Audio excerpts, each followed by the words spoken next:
The following is brought to you by the People's National Party. Make the trumpets play. Jamaican people want better. Economy coming like stormy weather. Ancestors are turning on them grave. We can tell me how we can do it together. When we look to the future of precipice, we see Jamaica needs the vision of the PNP. People said the bag of promises, them can't carry go shop. And the crime rate getting higher, wonder when it all goes now, comrades. Jamaican people want better. Economy coming like stormy weather. Ancestors are turning on them grave. We can tell me how. The proceeding was brought to you by the People's National Party. The following is brought to you by the People's National Party. Make the trumpets play. Jamaican people want better. Economy coming like stormy weather. Ancestors are turning on them grave. We can tell me how we can do it together. When we look to the future of precipice, we see Jamaica needs the vision of the PNP. People said the bag of promises, them can't carry go shop. And the crime rate getting higher, wonder when it all goes now, comrades. Jamaican people want better. Economy coming like stormy weather. Ancestors are turning on them grave. We can tell me how. The proceeding was brought to you by the People's National Party. The scale of dealing with anti-corruption issues. So there is a learning curve that we are going through. What is important is that the government supports the development of the institution so it can accelerate very quickly on that learning curve and provide the resources so that they can move very quickly on the learning curve, and that the government does not intervene or interfere. And that message goes to the opposition as well. Leave the anti-corruption and policing agencies to do their jobs. So why you come to me with that foolishness, you know? You elect a prime minister, and is a prime minister run the country. It is time we learn to hold our leaders accountable for their actions and stop making excuses for them. Stop making excuses. Otherwise, go elect the people who really run in the country. And I don't want the right start that stupid argument. Hold the people you elect accountable and stop making excuses for them.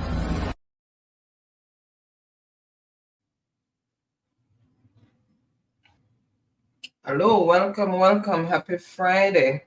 Happy Friday to everyone. Happy Friday to those in television land. Happy Friday to our silent supporters. Happy Friday to everyone in the chat. Hope everyone is having a wonderful start to the weekend. Remember, guys, when you come in, thumbs up the live, share us out if you can. And if you're new to the channel, please show us some support by subscribing, which will be greatly appreciated. Tonight's topic is Criminal Minds with your host, Mystic Sensation, which is Baron and Anne-Marie. We also have Melting Pot in the house, and we should be joined shortly by Pink Skew.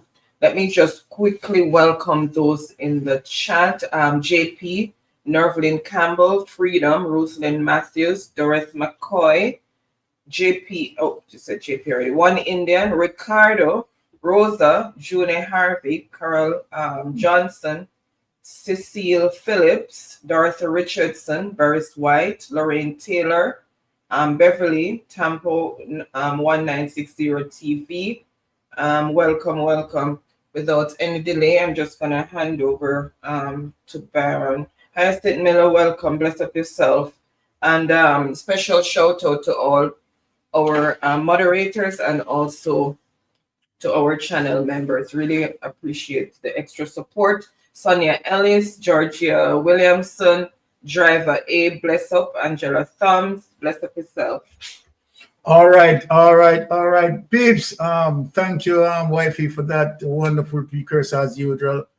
Melting Pot, big up yourself. Before we go, let us just have Melting Pot to meet and greet. Melting Pot. Good night to everyone out here in social media land. Tuning into the Mystic Sensation Live. Yeah, Friday night edition as usual. We are here to please everyone with credible information, facts as we go along, you know. And so we just want to say, it's been a blessing to share the space with all our guests, all our blood and fire comrade, everywhere worldwide, We are just here to dissect as we go along. So I hand you back over to Sir Byron, along with All technical right, bless director. up yourself, my boss. Now, my Jamaican people, right, you have seen that the Jamaica Labour Party administration, right, started their madness, right, as it relates to Norman Scott. So we want to give some update where that is concerned. But before we do that, let us have Sister Spinks, right, meet and greet her people as usual. Sister Spinks, are you here? Good night. Good night, Sister Here, Spinks. I am here. Night. Yes, to say good night again to my comrades, good and fair comrades, common Okay. leaders, chairman, chairwoman, Jane Seck, all my people and friends from St. James Parish, especially from Northwest St. James. And I would like to say a big good evening to all my Jamaicans locally and fully overseas. And I yield the floor to you guys. All right. So let us just shed some light on what is happening there, right? And it is just crazy. So I mean, is the Jamaica Labour Party is all about governance, which we know that it is all about just covering themselves from prosecution, and we're looking forward. There's nothing new that is going to come of this administration. Nothing absolutely new, and more suffering, right, is on the way. We can tell them that. Now, let us go to Generation 2000, hear what Generation 2000 has to say, right? Now, relating to Norman situation, right? So, let us read and go through what they have to say as it relates to Norman situation here. All right. Now here it is. G2K calls on Norman Scott to step aside as the mayor of Spanish Town following assault charge. I have to laugh. Just by reading the subheading, I have to laugh because their intention stated right in the subheading. As a result of what they are pursuing, want Norman Scott to step away, right, as mayor of Spanish Town. Can you imagine? Now, let us get into the pasa. Generation 2000, the young professional arm of the Jamaican Labour Party, is calling on Norman Scott to do the right thing and immediately step aside as mayor of Spanish Town following serious allegation and criminal charges laid against him. Now, let me answer the first paragraph. Now, G2K, let me ask you a question. Andrew Holness, under the cloud of corruption, right, doesn't need to step away. Let me speak to you about your high level of hypocrisy. Andrew Holness running $470 million, right, through NCB, utilizing various accounts through 3 of his shell company. Now, if Andrew Holness cannot explain his $470 million to the Integrity Commission investigators, then do you believe that Andrew Holness can explain the $470 million going through NCB. So then this is the height of the hypocrisy. So Andrew Holness is allowed to do anything and get away because he's above the law. Right? Now, look on this situation with Norman Scott. And you guys, right, are asking Norman Scott to step away, right, as mayor of Spanish Town. We are getting into this and dissect it. Now, your second paragraph stated, media reports have confirmed that Mr. Scott has been formally charged with assault after a reported altercation with a woman on September 3, 2025. Voila. So on your basis of media reports confirmed,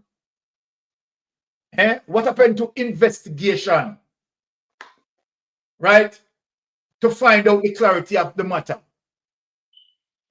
No, you, not Tufton, Kamina Johnson, and Abka Fitz-Henley, where Abka Fitz-Henley is saying that if the People's National Party is going to use information from the media and come out into a press release, and if that is the basis of which they get their information from, and talking about irresponsible for the People's National Party to do that.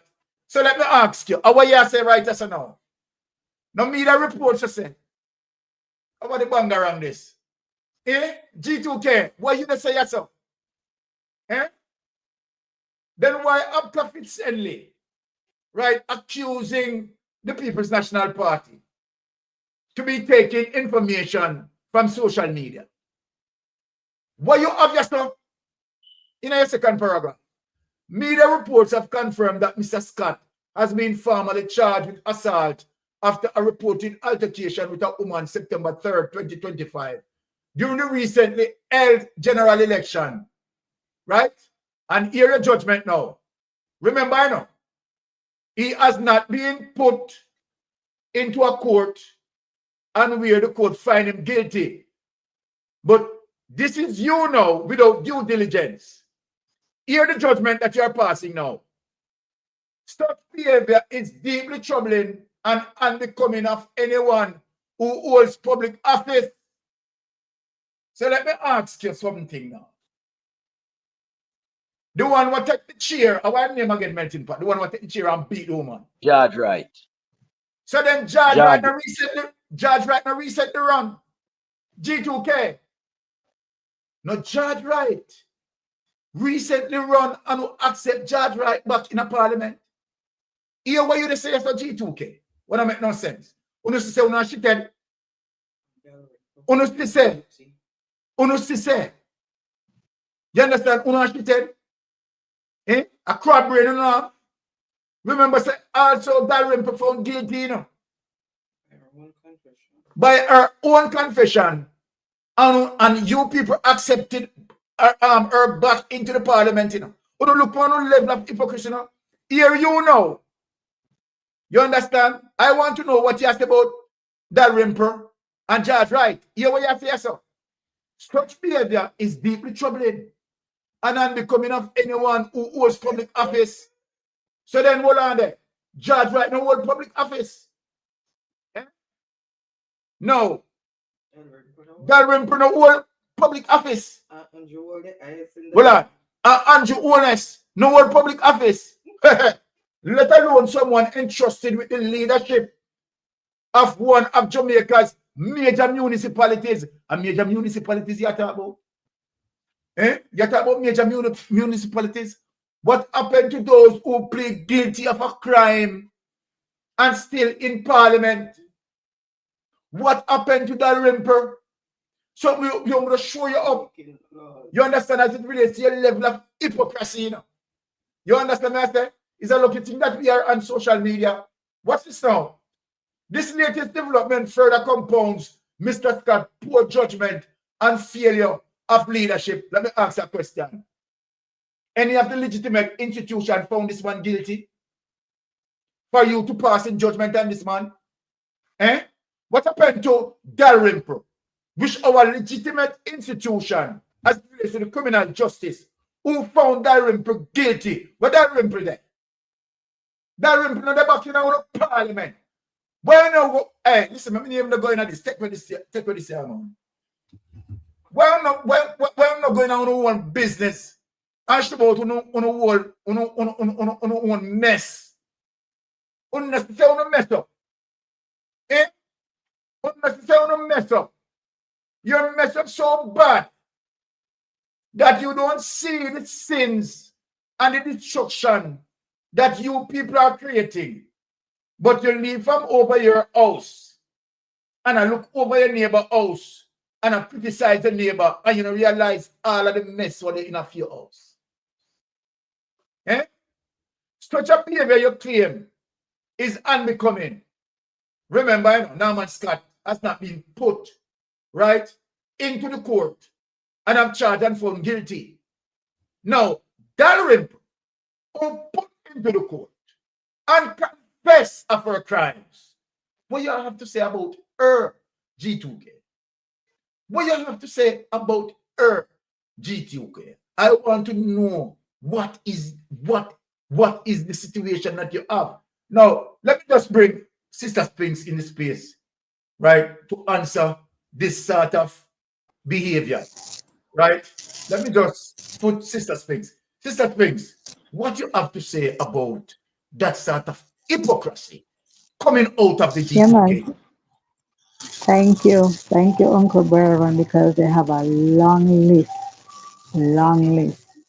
The Bible says you must take the what? The mote of the out of your eye before you take out the beam out of another person's eye. This is what G2K needs to do. Now, even on election day, we all witness what Andrew Holness did, and we all witness what Judge Holness did.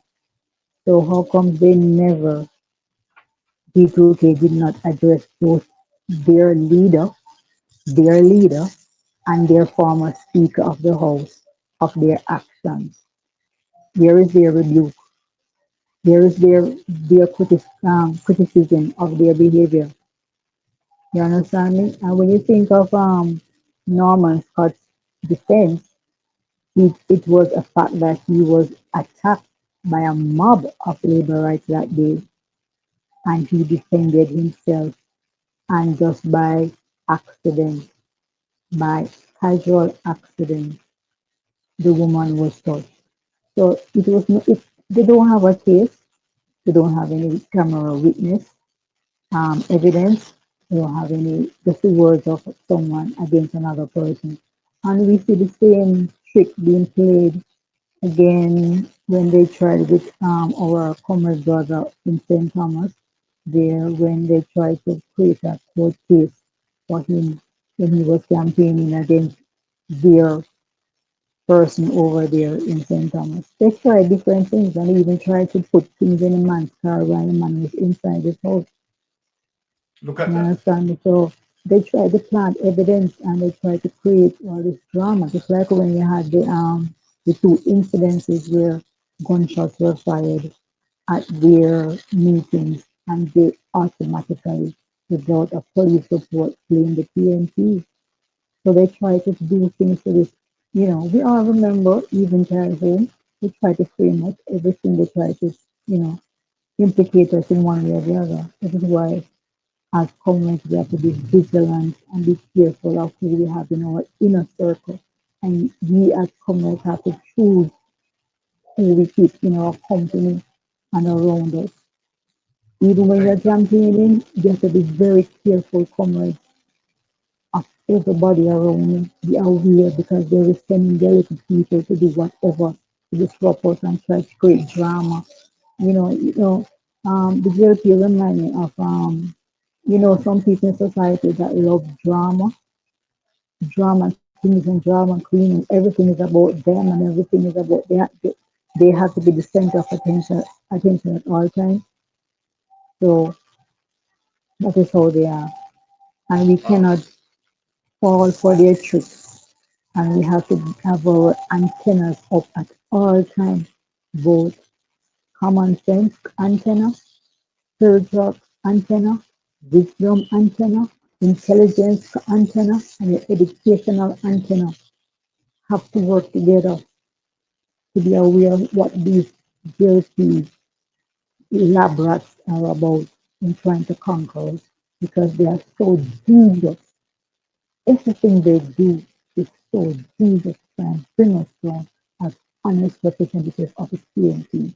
And I yield the floor to you. All right, now let us bring in our opening batsman, Melting Pot, to break this down for us as it relates to what playing out there with the level of biasness from G2K. Right? Break it down for us, Melting Pot. Well, generation of Vipers 2000. We all know it's a young corruption arm that support the Jamaica Labour Party. And they support them in, ways and means that everybody can look at and see. It's just corruption. They defend the Jamaica Labour Party with their corruption and then seek to criticize other people and try to victimize them when something happens, which is of less proportion compared to what they are doing over the Jamaica Labour Party. So we know we wasn't going to get anything different from what we are hearing coming from that young arms of Vipers, right? Because we have seen several real substantial criminal acts that has been carried out by Jamaica Labour Party members, which have been swept under the carpet. The same arms of corruption, they turn their eyes. They never address anything.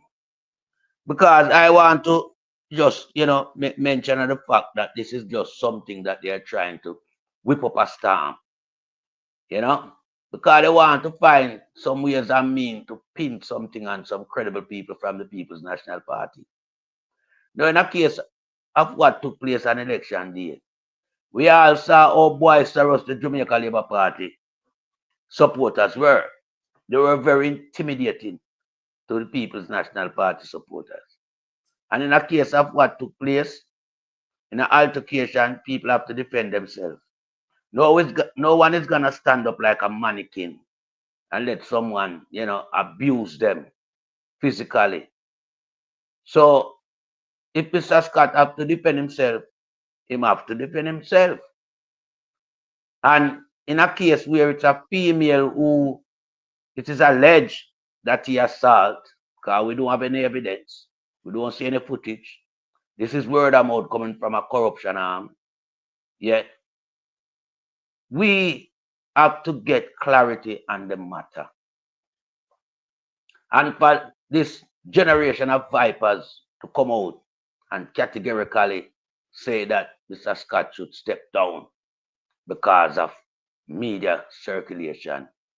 The media cannot charge Mr. Scott. The media can report. But what the media should do is provide the people with accurate report. Footage showing the circumstance of event.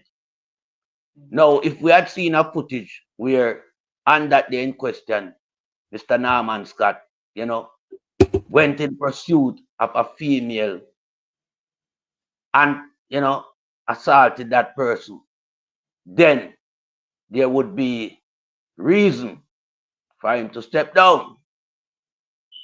But in a case that there is no footage, it's just word of mouth, and we know there's a witch hunt going on coming from the Jamaica Labour Party. We are not buying this type of, corruption propaganda scandal. We are more critical thinkers around here. And we know exactly what they are trying to achieve. But whatever they are looking for, it's not anywhere to be found within the People's National Party. Amongst the People's National Party supporters and members, we saw exemplary behavior. The pattern that, would constitute to law-abiding citizen conducting in a law-abiding fashion. There was no malicious intent. All the malicious intent was coming from the Jamaica Labour Party, both its hierarchies and its supporters.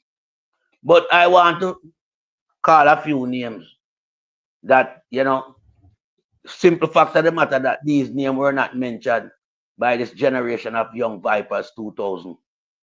Then they are not credible to speak to anyone or to put out a press release or to make any form of gesture. They are not credible. When you talk about George Wright, what he did was on camera, so that could not be disputed. And he literally used excessive force. Even when this young woman was literally, you know, trying to just shield her face from the stool, he kept hammering away at her. All right? Flight green and no movements there. That constitute flight green to step down. So, young generation of vipers 2000, you should have made comment on that. That Rimple, we all know what took place. Andrew Wallace, one of the biggest investigation going on. An investigation that started from 1998 until present, 27 years. You all know about that. That case is even older than some of you germs. Delroy Williams, yeah, all in the same office as being a mayor of the KSAC. He was living a concubine life. I sure know you heard about it. The tape was out there, and the tape was done in anger by people who were closely associated to Delroy Williams. Told you everything that was taking place. You hear all the type of scandal and all the type of bad word coming from some derogative terms as it relates to woman private parts. You didn't say anything about that. What about Darrell Vaz? You must have heard of him going to Mexico and collecting 140,000 US. I don't hear you make any mention about that nasty germs. Hit them what? Right? So when you come out now and you try to wash out your stinking mouth, you have so many cesspool over your section to wash it out, you know. Call them a shit. Them when we just call out them a shit. Them a cesspool. You understand? So I don't know what type of leverage you look, but there's nothing here for you to get any traction on Mr. Norman Scott. You guys have done Jamaica a disservice. And the quicker we can dismantle group of such corruption, it's better for Jamaica going forward. That group should be charged. And Mr. Norman Scott, when everything is said and done, you need to file a lawsuit against these germs. They are trying to convict you without you even being present in front of a judge. These garbage are trying to assassinate your character using fictitious statement that they don't have any valid reason to even put out. Because they don't have any video. They probably even weren't there. It's just word of mouth. But everybody now is living the time of their life after a corruption election was, you know, held and stolen by the Jamaica Labour Party. I know they are living the time of their life. But how long will it last? Corruption does not last forever. Corruption is something that can be easily trampled upon. It's just because Jamaicans are so negative in their approach. Our policemen are weak. Our senior person in society, yeah, they are weak. They are timid. They are trepid. They don't seem to have a backbone because Jamaica and the high level of corruption should never even escalate to this proportion that we are witnessing right now. So we don't need no generation of vipers 2000 to come talk right now. Yeah, we need more credible voice. Because none of you guys from over there don't have no credibility to come talk to Jamaica. I don't know what kind of organization you know farm, you know, but I don't know of you people over there so have any integrity. Because anything come from the Jamaica Labour Party is corruption. A party that its DNA is engraved in corruption breeds corruption and breed widespread corruption. We have never seen a general election gone through the type of, activity that we saw on the ground. Where from left, right, and center it was corruption. The Prime Minister exhibited his high level of corruption. His wife did the same thing. Yeah, Dr. Crab did the same thing. We saw him buying vote. You didn't see that? Nazi germs generation 2000. And these are the things you're supposed to say. You're supposed to represent the young people of the country, because that's what you term yourself to be. You understand? But I don't know. It seems like all of you people now just been paint and dab with corruption. Because money is spent left, right, and center, And all I want to benefit from Jamaica taxpayers' money. So all I want to come out and speak on behalf of a corrupted government, a corrupted leader, and a corrupted party. So we don't want to hear nothing. We don't have germs. We don't need for flush. We don't need to investigate it. I soon as a criminal arms, of the Jamaica Labour Party. That's all I see. All I know about you guys is just criminal activity. You chat a lot of garbage and you come out and try to suppress people's rights at all time. What should Mr. Norman Scott did on the day if he was attacked by a mob? A labor right mob. Should he stand up and be a mannequin and be assaulted to the extent where him get facial damage and all type of thing happen to him and then go back to him family looking like him been in a war? No. Me personally would have defend myself. So I don't know if you know shit would have defend yourself because shit can't defend himself, Shit that's something we flush with. You understand? So we just leave the People's National Party. Make them get on with them business, because I sure know have a lot of corruption business to get started out. I want you to come out, come talk from the Prime Minister when he enter in a court as it relates to the Integrity Commission case we have to face up to. I want to defend the rest of members them from the party as well, because it seem like when they're defending of the Labour Party. So no like to run out and shove up on yourself in a society and not credible. Jamaica people tired of the stench we are come off on man and the party, man. Right now the Labour Party shit up and smell up the whole of the CARICOM region. Right now it all even gone overseas as far as in the international zone. Everybody are laugh after Jamaica. Everybody is laughing after the system that preside in Jamaica currently. Because everybody knows just one system there in Jamaica, and it's corruption. Remember, anything you want, you use money and get it in Jamaica. And a society not supposed to run like that. Remember right now, the massive of the people in Jamaica, supposed to be people who are struggle. We want good out of life, but yet still, the majority would bend back way and accept corruption gift like what we saw. Even some of the comrade, based on what I heard, I hear it from comrade who was disgruntled of him brethren them, selling them vote. It's because the society has become gluttonous and greedy to everything. I swear Andrew testimony, with the fried chicken, at KFC. And him see on the rush out piece and him say, oh yes, I got them right where I want them.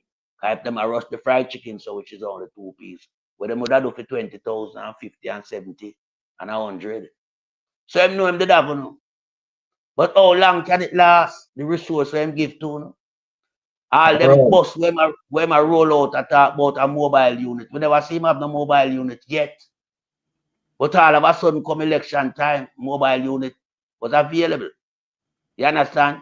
So I see where the Labour Party and its supporters them take the general election for a fun, fair event where lots of goodies is being brandished and given out. They don't see it as a democratic process to choose the right person to run the country.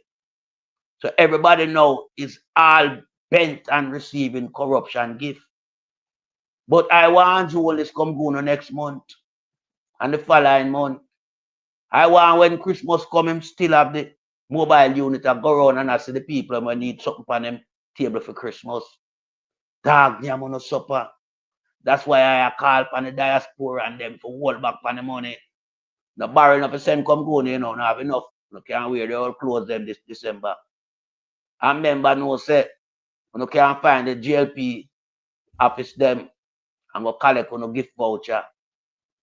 Because diaspora still like me, not even young come there, and you know say young are the money where Japan them spend. You understand? That now come there. Because they don't deserve nothing. You understand? How can you have a prime minister we under investigation for serious corruption and theft? But no backing him to the hill. Him wife, the same thing. We see she in and out of polling station. We see where she had do up her constituency before the election and give out gas voucher. Where she get too much money for her give out gas voucher. She give out chicken, she give out all type of thing. What is this? Does this look like a general election? This look like Christmas come in a September and before September. We never see a general election. We know what general election look like. The line move. The line supposed to move one every 3 minutes. It not take more than 3 minutes to cast your vote. Would people queue up from early, the line move. We don't want to see no voter suppression. We don't want to see no police act like so well then Andrew Holness and Juliet Holness warn them like them have a squad for themselves for them deploy on election day. Where we see she and police attack. Where she and police can have her. She a commissioner. Which division she in charge? She's an inspector. Me not understand. Cause all these things just get me mad, you know. When we see them people, them nasty 2000 generation, yeah, the millennium nastiness them. Cause them not no brain, you know. Cause remember, you know, come like them born in the world where we exist in, you know. Cause I did here say the world would have to end 2000. So it look like them born in our world when no exist. But you see them 2000 generation, yeah, them a problem in our society. They are the one who are making problem in society. Because them don't know nothing more than that. Remember, you know, them born come see corruption around the country. And if you don't engage them in a corruption activity, them not feel good. So Andrew Wallace know at all times saying can buy these people. So what Andrew do? Andrew use a state resort and buy them. Taxpayers' money we see are spent. Because we know where it comes from. We see 1.4 billion. And when we check up certain things, the money almost match what they must spend out in the constituency them. You understand? The 22 million what we here are spent, yeah, for the 63 constituency, is only 14 million short of the 1.4 billion. So we can put that aside and know so that was intended for that purpose. We don't get a whole heap of black tank because I want to know if black tank supposed to be a source of water supply. I know tank supposed to be, I know tank as a container, not a water supply. So no found no. It's them black tank I wanna sing about and praise and shout labor right and show a labor right. Them toxic they are gonna get to know place where no rest forever. I yield back the floor. All right, Milton, but thank you for that. All right, McCudus, retro back to Norman Scott. So we are going to show Norman Scott response, right, to what G2K wanted. So people, this is Norman Scott response from his lawyer, right? Let us hear what Norman Scott lawyer has to say pertaining to what G2K is running out, right? Quite judgmental in this situation. So, statement from attorney Charles A. Ganga Singh, legal counsel for Mayor Norman Scott. My client, Mayor Norman Scott, maintained his innocence in relation to the charges laid against him. While we respect the ongoing legal process, it is important to highlight that Mayor Scott was the victim of an unprovoked attack by a mob of Jamaica Labour Party supporters at the polling station in the St. Elizabeth on election day.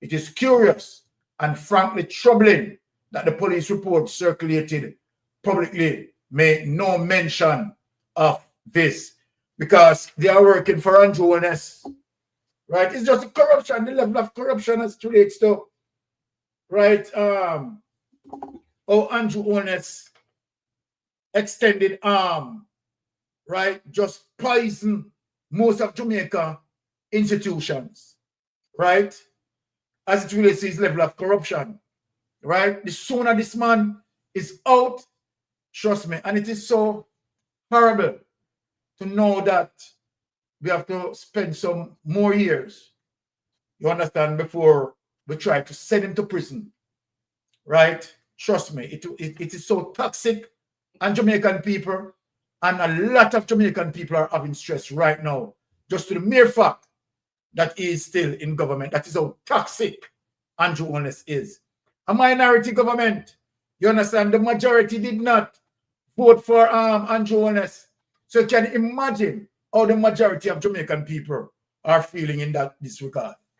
Now, since G2K ran out with their garbage, let me show them something that is going to be very much interesting.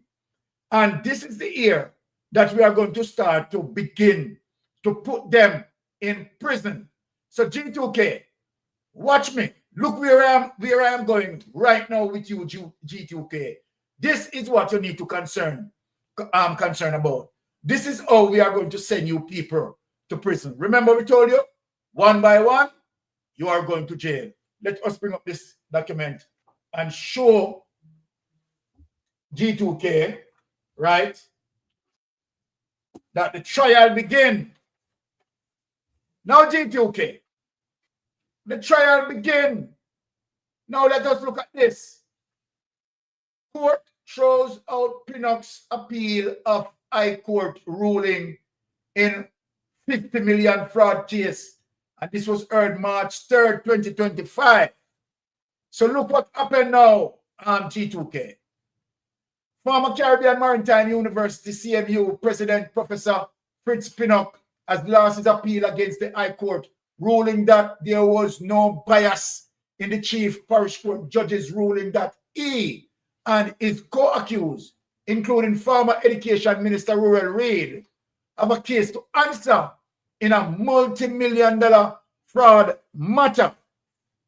So when we tell you, said one by one they are going to jail, yes, they are going to jail one by one. Now let us look on when this case is going to be tried. This case that I just spoke about is going to try on October 6th.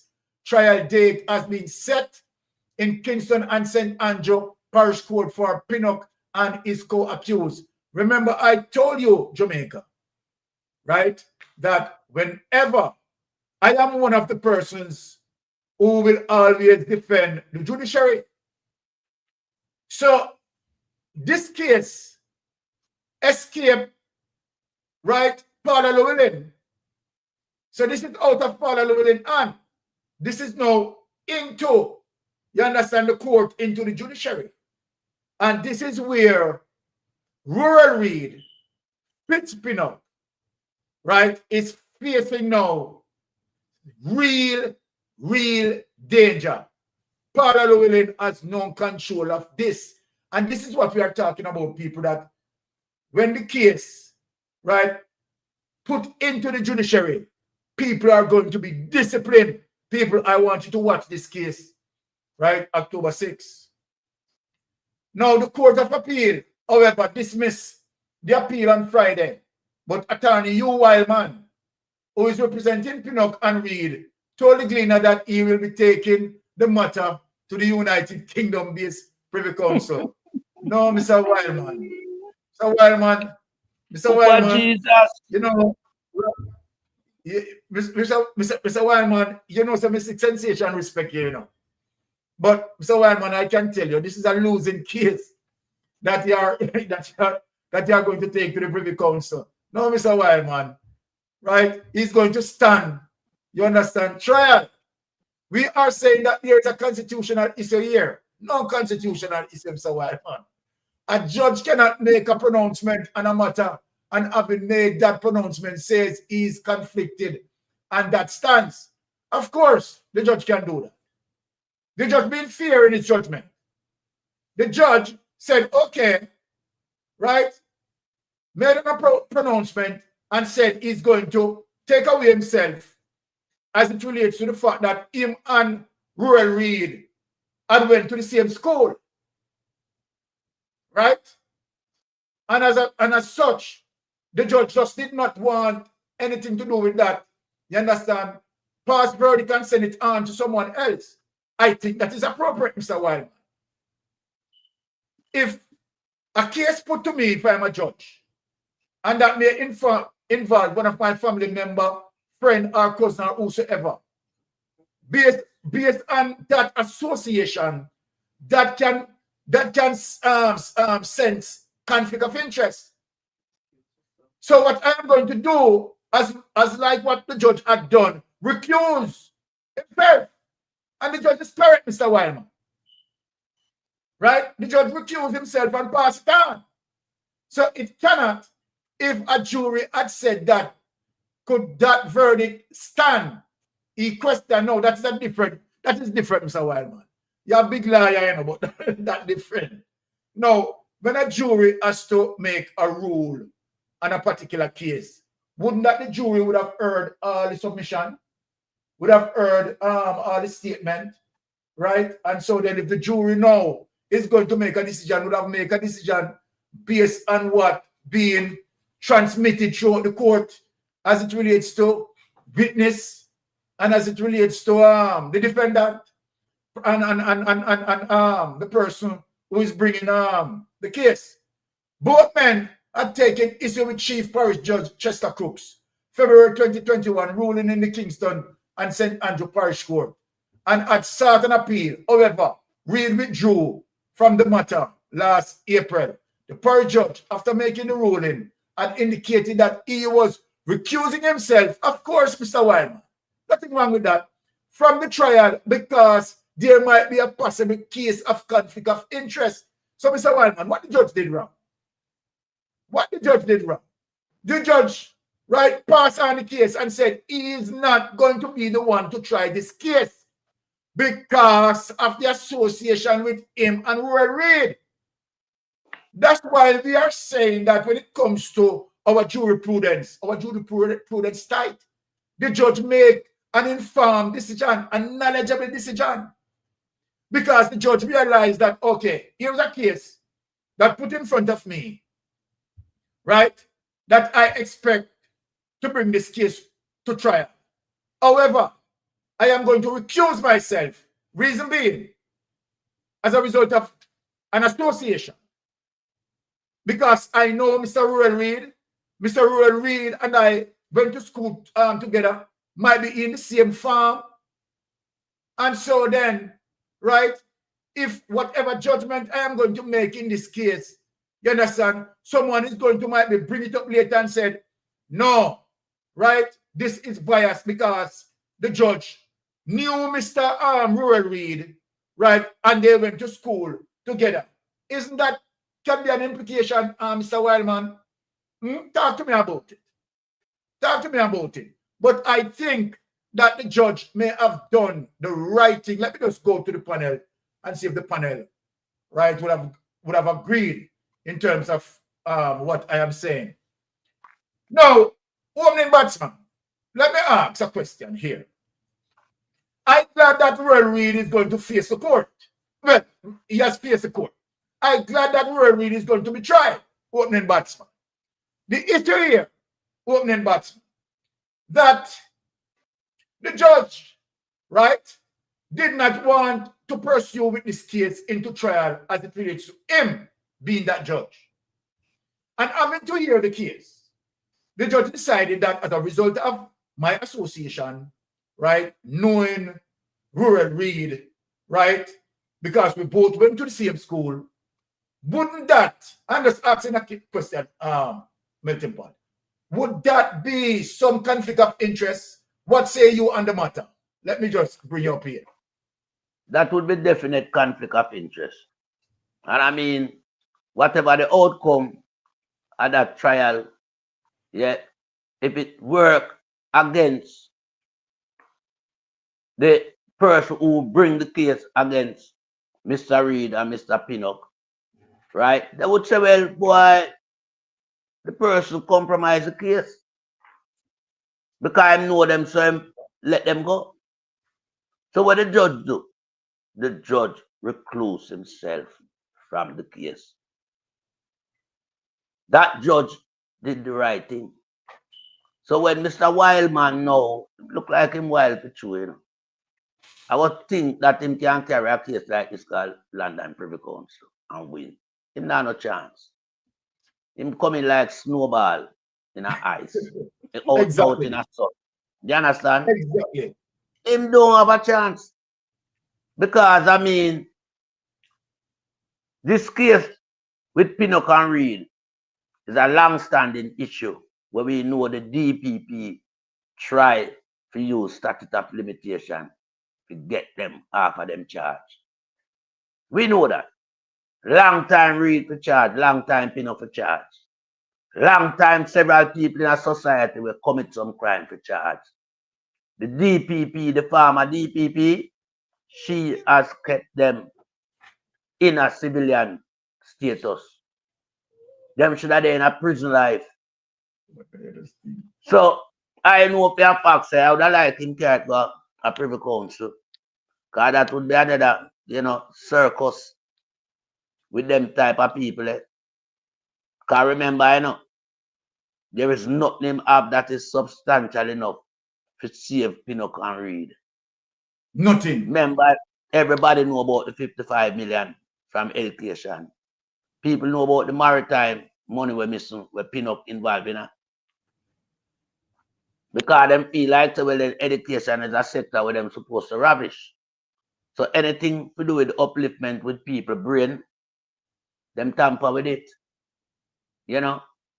And then people are now feel like well then boy, yeah, the government where we work for, you know, them back, you know, so we can't do anything. We have a DPP, she defend we man, yeah man.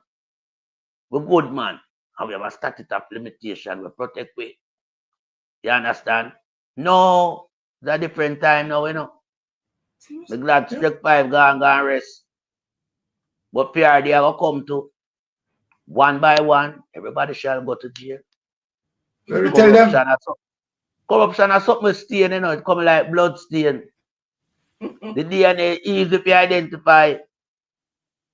Remember, when we see people in a society go out within a Jamaica, Jamaica and turn it in a laughing stock with no corruption and expect say, you know, just roam free, enjoy the loot, never go prison, and go get a youth to go to prison for a little handbag.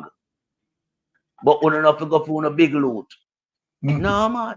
Well, I'm Melting Pot. You see what freedom said, son? Look what freedom said.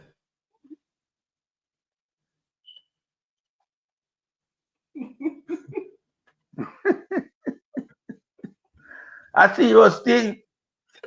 Yeah. For real. She depend on vocation, you know. You understand? So right now, for them thing I mash down one by one, you know. One by one they go. Yeah, man, the wall we build around them, we are protect them. It slowly are disintegrate. Yeah. A case like this, a King Street it to try because it's a cut and dry case. So if you don't want to waste money, go land and Privy Council, so be it. But when I look like garbage, because them man they know the case too. Them follow things we happening in Jamaica. Them read about the corruption long time. They must wait for it company and table to deal with it. So no must feel like well a secrecy when I carry go London Privy Council. London Privy Council know all about these. And then know say I want to for them wrap up them type of case. Remember we say early morning raid, take place, a real read place, How many hours them spend and leave with laptop and computer. But that was just a stage performance by the government. Because everybody was talking about this guy and it looked bad. But this guy come out and blow the cover. I want rally when the journalist from TDJ see me and say, boy, I haven't seen you a long time now, where have you been? Him say, I haven't been anywhere. Him say, what I don't see. Him say, yes, you're not looking for me. I've been around the Labour Party. I'm still a member. You understand? Yeah. So what you expect now? The man do the right thing and move away from nasty Royal Reid. As much as him and him go to school together, him not nothing for real criminal. Exactly. Right. Him no want them cases. Them cases have a guy like Champagne and Tavares Pinson, the criminal lawyer, them go after the place. You understand? That judge him just move by himself quick and fast. Yeah, because the judge knows say him credibility, him want to keep that intact. So him no want carry a case when him have a DPP like Strike 5, where she has suppressed everything. Yes. Nobody can get charged. The man now waste the time with a garbage like Royal Reid. So the man say what him have to say, yeah, and submit it and say, boy, yeah, this you have to go a court. So where's the melting pot? Where's the melting pot? The man dance to the rhythm and take for himself. Of course. All then right. what you do, Byron? What would you do? The same thing. At the same thing would I do? And me ask me the Spinks. At the same thing me know Spinks would I do? Nobody can defend Royal Reid and Pinnock. We know what them do. Everybody know what them do. Them thing out there so long that people memorize it, coming like a poem. You understand? It's like a poem. I make them know, say, Privy Council, them have it because them man, they just sit around them desk, with them coffee, but them breaking and tapping, where I go on at Jamaica, Because them know, say, you sit the way down that's so full with criminality and corruption, and it infested so much amongst the high people and we have money. We just wait for them carry them 100 million come give it. Because we just wrap them up and take the money. Exactly. Yeah. Because, I mean, going to Privy Council, totally nonsense to me. A nonsense. Right? Totally but when them try, you them a try to know Byron and Spinks. Just when they mention Privy Council, people in Jamaica say, yeah man, see them a carry our Privy Council. Attraction them are looking up and try to deflect the wrongs where them two guys are going with. Yeah, them guys case can't go Privy Council. Privy Council not deal with garbage case like them. Them are cut and drive to the Supreme Court down at King Street. You understand? And if you can't try to say to go in at the Caribbean Court of Justice, where Jamaica invest a lot of money into, but now use it. Because them people in a Caribbean, in a CARICOM, them not ramp either, Them not ramp. And like them can't go there and suppress them people and buy out nothing, Them people not sell nothing, if you not buy nothing. Them people that deal with justice. Just look for the DPP in a St. Kitts, compared to the nasty one where we have in Jamaica. Are two different kettle of fish, you see? You understand? So them people don't have no time for them and nastiness. What we want is that DPP and a prosecutor work with the judiciary system where we have and clean up the best way in Jamaica. Yeah? Because when you carry them garbage and go overseas, all you know do is just put Jamaica in the spotlight on the international market, you know. And not sell more than corruption, you know. But no one that people tired of the corruption that come out of Jamaica. Look how far London they from Jamaica, 4,000 odd miles, you know. And they don't want to case. Melting Pot, give me a prediction. Moya, give me a prediction on this case, right? Based on, you know, the evidence, right, that although we are not privy to the evidence, but based on what we have seen in social media and so forth, just, you know, for public opinion, right? Just what do you believe? Do you believe that they are going to be found guilty on the trial in October? And I glad that the trial is put in October. Give me your prediction on it. Sir Byron, Lady Pinks, and Lady Anne Marie, them are two men you can't get with. Them guilty as the day them born. You understand? Them guilty as the day them born. The man them went on an all-out attack as it relates to the educational side of things in Jamaica. And decide so them can take the money because it belongs to them. And them have a government will back them. Remember, you know, even mainstream media, you know, not just social media highlight read high level of criminality and Pinnock, you know. It's in the Gleaner. We read it in the Observer. It's all over. It's no secret. So why would you want to take a case that is a cut and dry case and carry it 4,000 miles away to go try? A waste of money that and waste of Privy Council time. Because Privy Council have not spent 2 days on a case here. No. I tell them, say them have the details on it already. Remember, it make international news, you know. And I like say something like where the germs them just have report pan. Them people at BBC have evidence on it, and anything where BBC have as it relates to news coming out of Jamaica, Privy Council tap into it and their coffee break, that's what they do. Because them know when you love care them case come there to come see if you can't get justice. But justice is there, but the right justice, not the corrupt justice. When you come at Privy Council, don't ask ISAT to tell you no man. ISAT to tell you so them place there. Them deal with things like, oh, you see, you know, people build a rocket to send to the moon. Them methodically do them work. Them not take no rush, because them have to get it right. Remember, you can't make a rocket lift off, you know, and it not right to the moon, you know. A chaos. Privy Council no one get no backlash because they were in breach of nothing. Them like to do the things by the book. And from it are done by the book, Pinnock and Reid will be charged. And it's no remember Melting Pot, they have been charged already. They will be prosecuted. They will be prosecuted, sorry. Yes. They will be prosecuted. You understand? And sent to prison. Yes. They will be prosecuted and sent to prison. Because they have been charged already. It's only exactly. The DPP never go through with it. She failed to do fair bit. You understand? And so it left there pan limbo await pan statute of limitation time.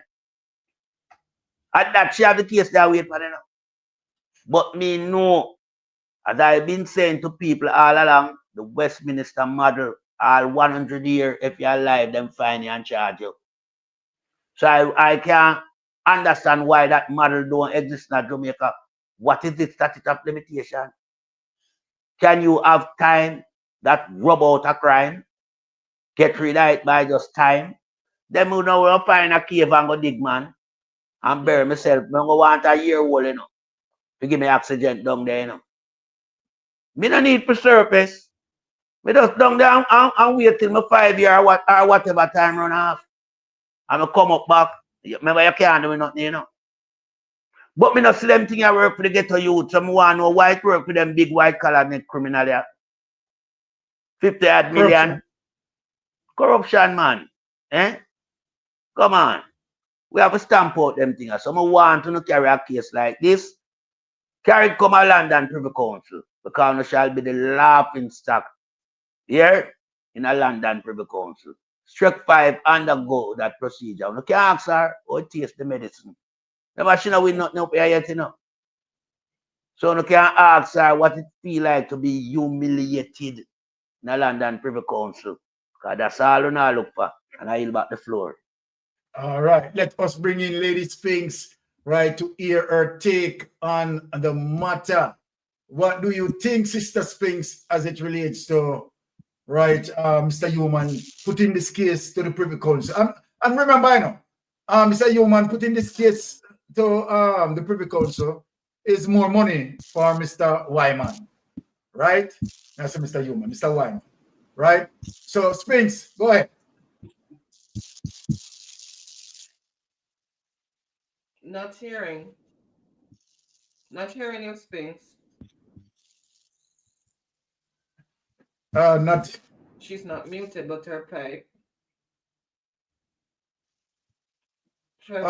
Okay. So, are you ready, Sphinx? Yes, I'm ready. Okay, yeah. Hear you now. Okay. Something happened.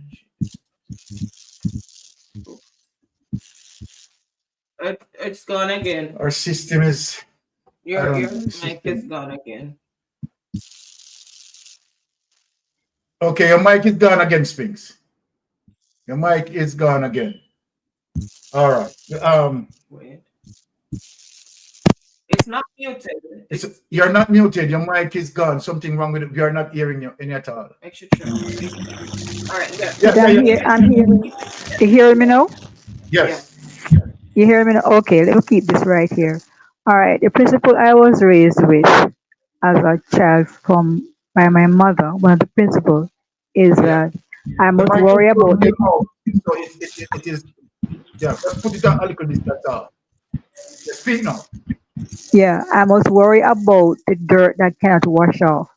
And that dirt she's talking about is the dirt that contains your character, things that you do that can stain your character. No, the stain that Roy Readers put on his character, it cannot be washed out, right? Yes. And when you think of all the dirt that Roy Readers put on the ministry of education, now the other thing we must talk about is the fact that this judge recused himself from the case because he had a right to, and he chose to, and, and I endorse what he did. Now, when you think of Scotland Yard being here in Jamaica, and let me remind Jamaicans on this fact, Scotland Yard is here. So Scotland Yard knows exactly what Royal Reed is up to and what is happening here. So when they are taking a case to Privy Council, they're just wasting their time. And I endorse exactly what Melvin Pot said before. Now, one of the issues with the JLP is that they did not evolve. With this generation of voters coming up right now, and I've said it before on this platform, they want honest leaders. You see the same corruption that comes from Boston time coming up to Seaga. They think it's the same generation of people that will continue to vote for them. And this corruption culture of Jamaica that needs to be erased. We have more honest people coming forward daily and want an honest and transparent government. And this is what happens when you find that this JLP refuse to evolve with the time. They cannot accept that people want to be honest. They cannot accept that they must not steal from the nation purses. Because one of the issues that came out in that case, that was made public was that at CMU, Mr. Pinnock and Mr. Reid set up 28 different bank accounts for the students to pay their school fees into. Now, most people know that when students are paying their school fees, they pay to a bank account. Which school school you know have, or any educational institution have 28 different accounts. 28 different accounts. Many Jamaicans pay their children's school fee to a bank account, but never 28. And I am happy that this was exposed to us, and to know that their helper, their gardener, their Rosary child, his daughter, his wife were all involved in the scam. And then you have Delroy Chuck coming out and talking about he does not think the partner, the spouse, and the children should be included in the IC reports or be investigated. You see, this is what they're trying to do forever, to cover up the deeds of their cronies. And it's time we help Mark Golding and our 28 stallions stamp out corruption and do whatever we can to help them. And I yield the floor. All right, thank you, Spink.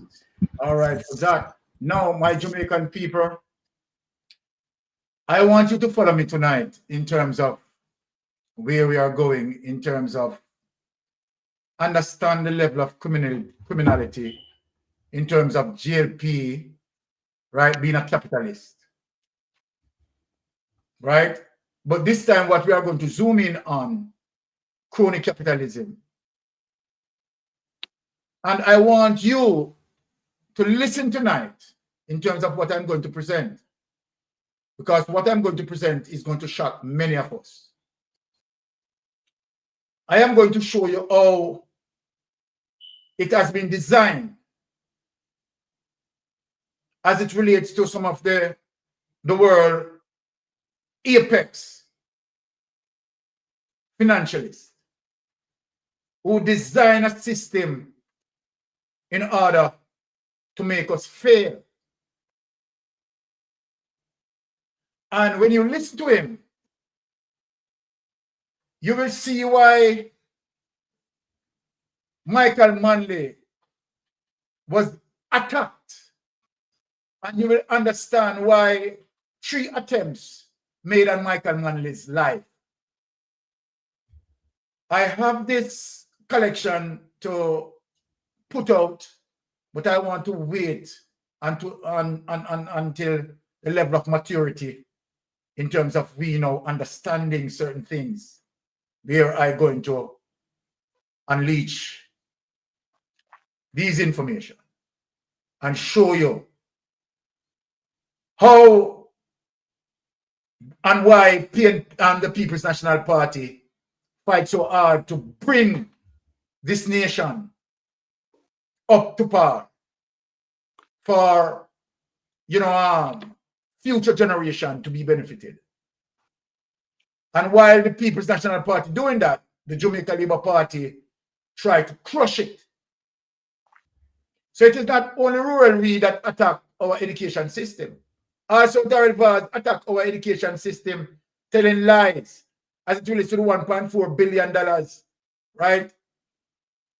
Claiming, using the children as pretext, claiming that to reduce child absenteeism. Well, that is not the case.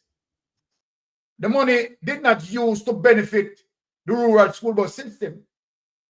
It is applied to use that money for a campaign. And they want to sell it. But this is what we call crony capitalism, the evil of them. Without any delay, I want you to listen to this keenly. And the plan, the greater plan, to always have black people poor. I mean, the plan to keep black people poor. Andrew Holness is indeed a house slave. Without any delay, I want you to listen to this. Listen to this keenly so that you can understand. We do everything to keep Africa poor and the Caribbean.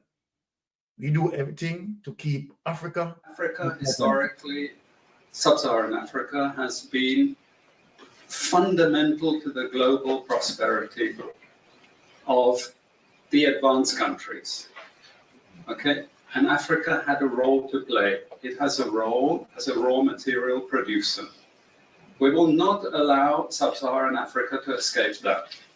Okay, we do everything to keep sub-Saharan Africa where it is, also impoverished. It's absolutely vital for the prosperity of everyone else. So let's get clear about that.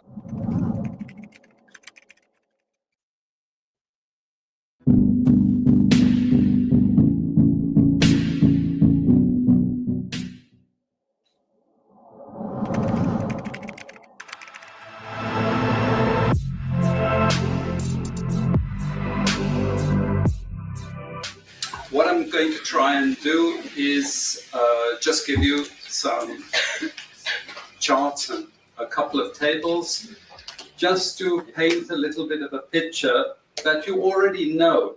Okay, so what this presentation is fundamentally designed to say is this.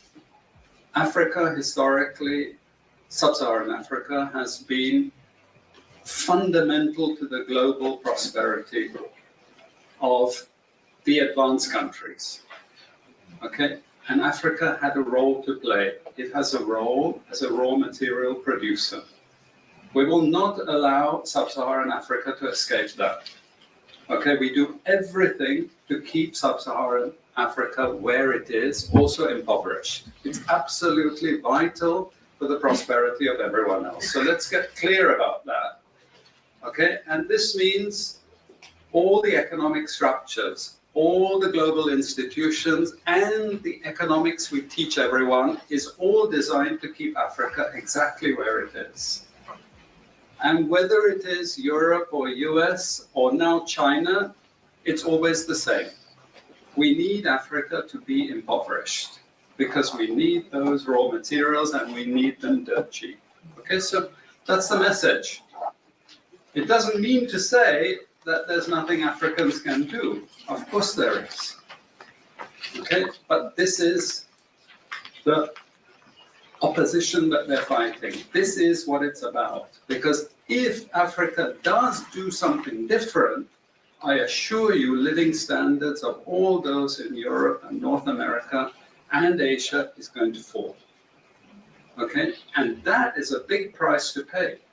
I assure you that the West is not going to allow that without a big fight. Okay, so this is what it's fundamentally about. What I want to show you is how these structures are operating. It's just 20 minutes, so we can't do very much, but just to give you a little bit of an idea. And why I keep the ideology part there is because we are part of the producers of ideology.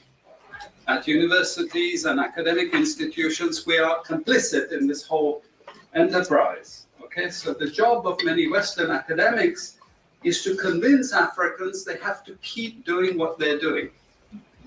Okay, and to show them it's your fault that you're poor. It's not our fault. It's your fault that you're poor. You know, so this is what we do in academic institutions, and I want to show that as well. We just start. This is what it's basically about, so you know what it's about. But I want to just show you the extent to which Africa is specializing in the production of raw materials and basic agricultural goods. We know the basic forces that have caused this underdevelopment. We know it's colonization. I will not discuss that very much because my colleague speaker is going to go into some aspects of this.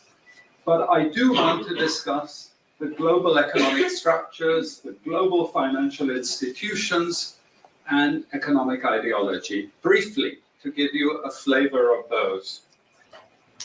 Let me start with this. You can't really see it so easily, but if those of you who are interested, you want the PowerPoint, I'm sure we can make it available to you. But the thing that you really need to see is the top line. Okay, and the extent of dependency is captured by this statistic at the top. Okay, and you compare it with all other income groups, and what you see is essentially in that one statistic how dependent sub-Saharan Africa is on raw material production. Okay, this is the very heart of what makes sub-Saharan Africa beat. Okay, here, just to have a look at one very important additional statistic. With all this export coming from sub-Saharan Africa, how much does sub-Saharan Africa account for in terms of global trade value? We know there are vast resources coming from there, but look at the bottom line in terms of global trade value. Look at that. 0.5%, 1975, 0.95%, going down to 0.1. To 0.1, meaning that with all these vast resources being produced, how much are they getting for it? Nothing. Nothing. This is a very significant piece of data. Okay, take this away. Then I just want to show you what has happened. You know the reason why I'm showing that? As it relates to Africa raw materials, bauxite and so forth and other minerals. The very same thing that the Caribbean face. And as what you heard him said, he said over a period of time, what do they get for it? Nothing. Nothing. So I'm playing this for you to understand the foundation of what we are facing in Jamaica. And I'm going to show you now how Nigel Clark buy into their system and take us and take our bauxite and give it to them for nothing, while Michael Manley increased the bauxite. Now, watch this, people. Let us play what Louis Farrakhan said. I want people to learn this. Play what Louis Farrakhan said.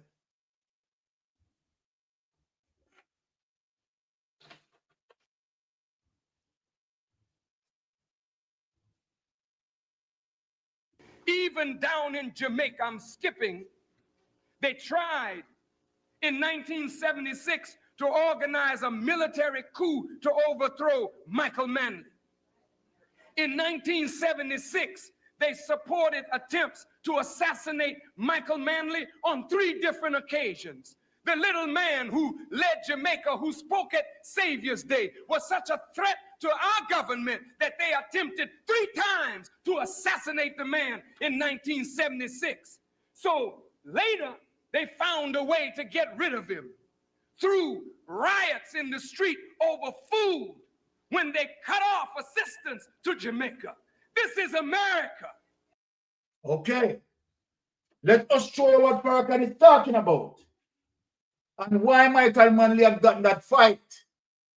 People, this is important, very important for you to understand Jamaica Labour Party. Play why Michael Manley got the fight. Let us play the next clip. After that? Yes. Okay.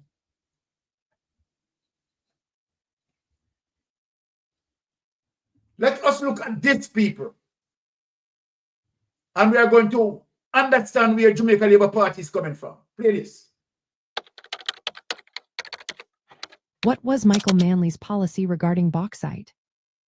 What was Michael Manley's policy regarding bauxite? This question takes us back to a significant time in Jamaica's history during the 1970s. Michael Manley, who served as Prime Minister, had a clear vision for Jamaica's natural resources, particularly bauxite, which is the main mineral export of the country. His approach was about ensuring that Jamaica benefited more from its own resources. In 1974, Manley introduced the bauxite levy. This was a production tax set at around 7 to 7.5% on the selling price of aluminum ingots made from Jamaican bauxite. This levy was a game changer. It increased the government's earnings from bauxite dramatically, jumping from about 25 million United States dollars in 1973 to roughly 180 million United States dollars in 1974. This was a huge leap, multiplying taxes and royalties on bauxite exports eightfold. Manley believed that previous agreements with foreign-owned bauxite companies were unfair. Large American and Canadian corporations controlled much of Jamaica's bauxite-rich land and operated with little regard for the local economy. The levy was part of a broader strategy to challenge this relationship and ensure Jamaica received a fairer share of the wealth generated from its natural resources. The additional revenue from the bauxite levy was intended to help Jamaica manage its foreign exchange needs. This was especially important after the oil crisis of 1973, which had significantly raised the cost of oil imports for the country. Manley aimed to use the funds from the levy to support social programs, including free education at secondary and tertiary levels. He also wanted to finance development projects through a capital development fund, which would help build Jamaica's productive capacity for long-term economic growth. However, there were challenges. The levy made Jamaican bauxite the most expensive in the world. As a result, some companies began to invest in other bauxite-producing countries. Over time, this shift caused Jamaica to lose its position as a leading bauxite producer. For travelers interested in Jamaica's history, understanding Manley's bauxite policy reveals how the country sought to assert economic independence. It shows how Jamaica aimed to use its natural resources to improve social infrastructure and education. The legacy of these policies can still be seen today in Jamaica's ongoing efforts to balance resource wealth with social progress. The bauxite industry remains a key part of Jamaica's economy and identity, shaped significantly by Manley's policies in the 1970s. Now, take that away. Now, I bring that for you to hear that. Now, let us look and see how much that we were making from our bauxite. Right? Play the next clip. Jamaica collected $2 billion from bauxite levy. I'm going to show you where I'm going. Jamaica collected $2 billion from the bauxite levy in late 2021, according to Finance Minister. The Jamaican Minister of Finance and the Public Service, Dr. Nigel Clark, has manifested that the government has collected $2 billion from the bauxite levy in late 2021. Take away that document to me. Just want to show you the amount that we have been collected in 2021. Now, look at what Nigel Clark did. Look at what Nigel Clark did. And that's why I play the first clip for you to understand what is going on. This is what Nigel Clark did. Windalco bauxite levy relief will save jobs, Minister Clark. You see the trickery? You see the trick what Nigel Clark had done? Saying that the Windalco bauxite levy relief will save jobs. No. Look at this. The government has agreed to provide Windalco with a 2-year relief from the payment of the bauxite production levy, which as according to him, will save jobs of hundreds of Jamaicans.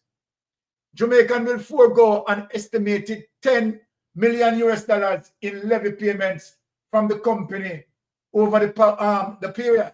Minister of Finance and the Public Sector, Dr. Honorable Nigel Clark, made the announcement during a statement to the House of Representatives on July 19. He said that the waiver is about jobs and foreign exchange. Without a waiver, the plant would close. Relatively high-paying jobs will be lost, as according to him, and growth will take a hit, he noted. Dr. Clark told the House that Windalco employs 600 persons directly and 1,187 others indirectly. During the period of the waiver, the jobs at Windalco will be maintained, as according to what he said. Windalco has committed to producing alumina in terms of volume at a level that is 10% higher than what was produced in 2022.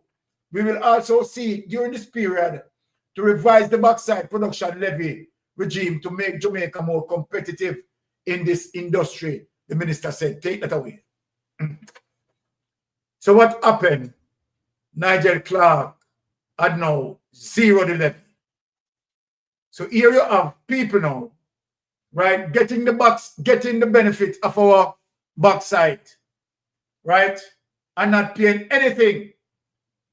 And that was done to the fact that Andrew Holness and Juliet Holness want to be responsible for haulage.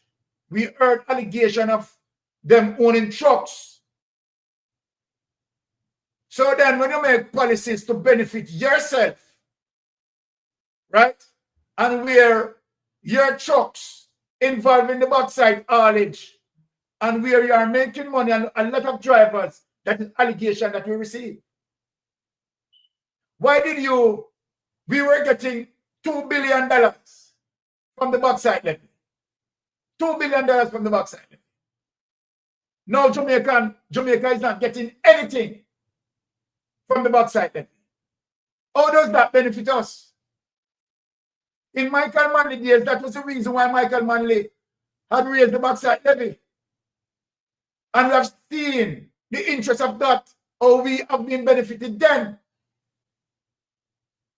But here is capitalism, crony capitalism, where our resources have been taken away. And that's why I showed the first clip showing you the interest of crony capitalists, capitalists who go around the world, right, and try to take away our resources. And so then we are stuck now with IMF, with World Bank, who decide these policies. Now we have seen how the IMF also advising that Jamaica must allow the dollar to slide. So then, when you follow advice like that, and the dollar slide, in terms of my common sense, if the dollar gets weaker, inflation rises. And here we have the bank system try to save the dollar, right, by putting out how much millions of dollars to save the dollar. So where are we going with this? A nonsensical approach in all of this. Now we're going to break down this, and then we open the phone lines and we recall and interact also with the Rural Reid case, what you think and what people have to say about the Rural Reid case. So let us just break down this, and then we get back to the Rural Reid case, to the fact that Rural Reid will be facing his trial right next month. So Melton Pat, what do you get from this? Come back in the space. What do you get from this in terms of the bauxite levy and what we had shown? What I have, garnered from such unscrupulous act by Nigel Clark is that I know the government get some kickback. Yeah?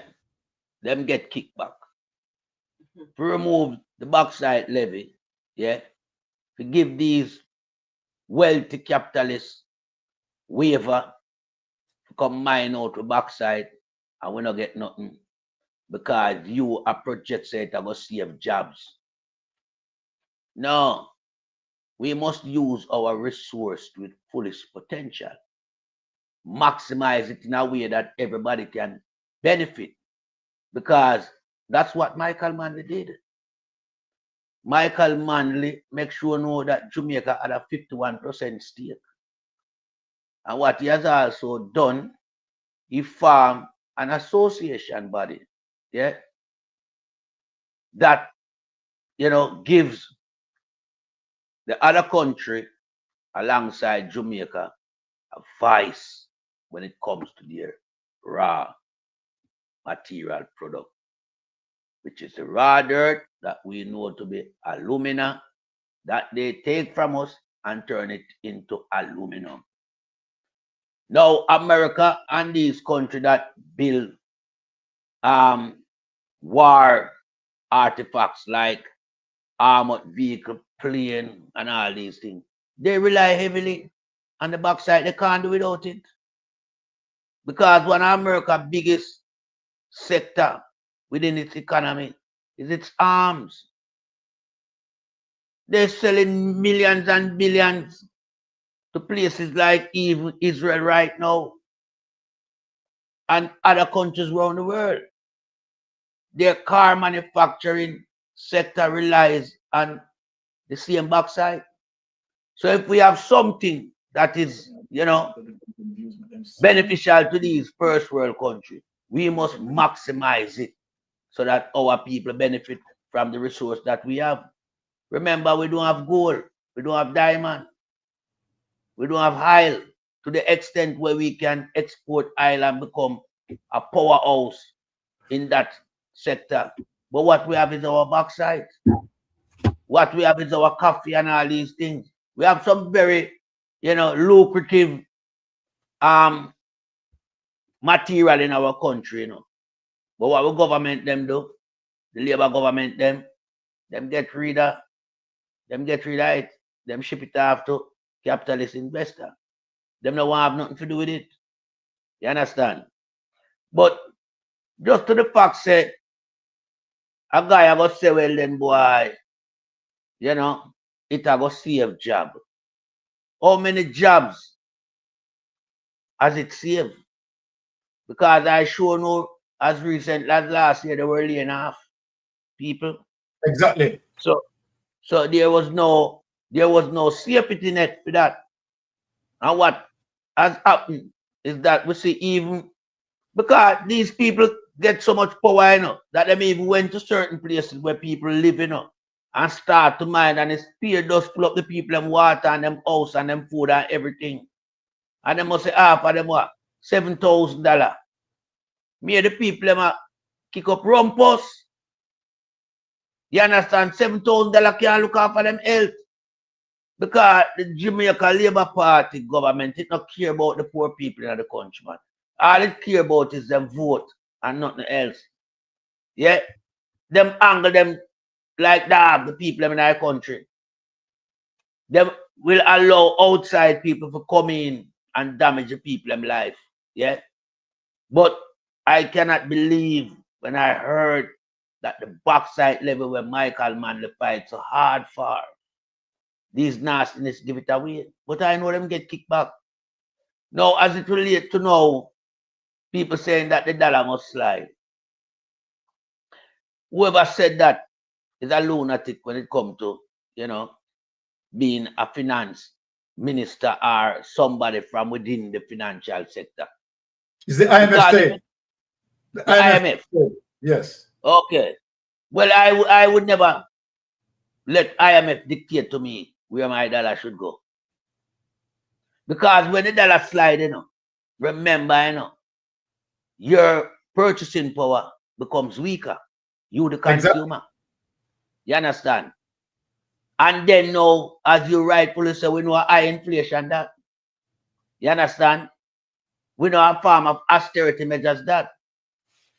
So this is why being a highly, heavily borrowed society, we are being dictated to by the lenders.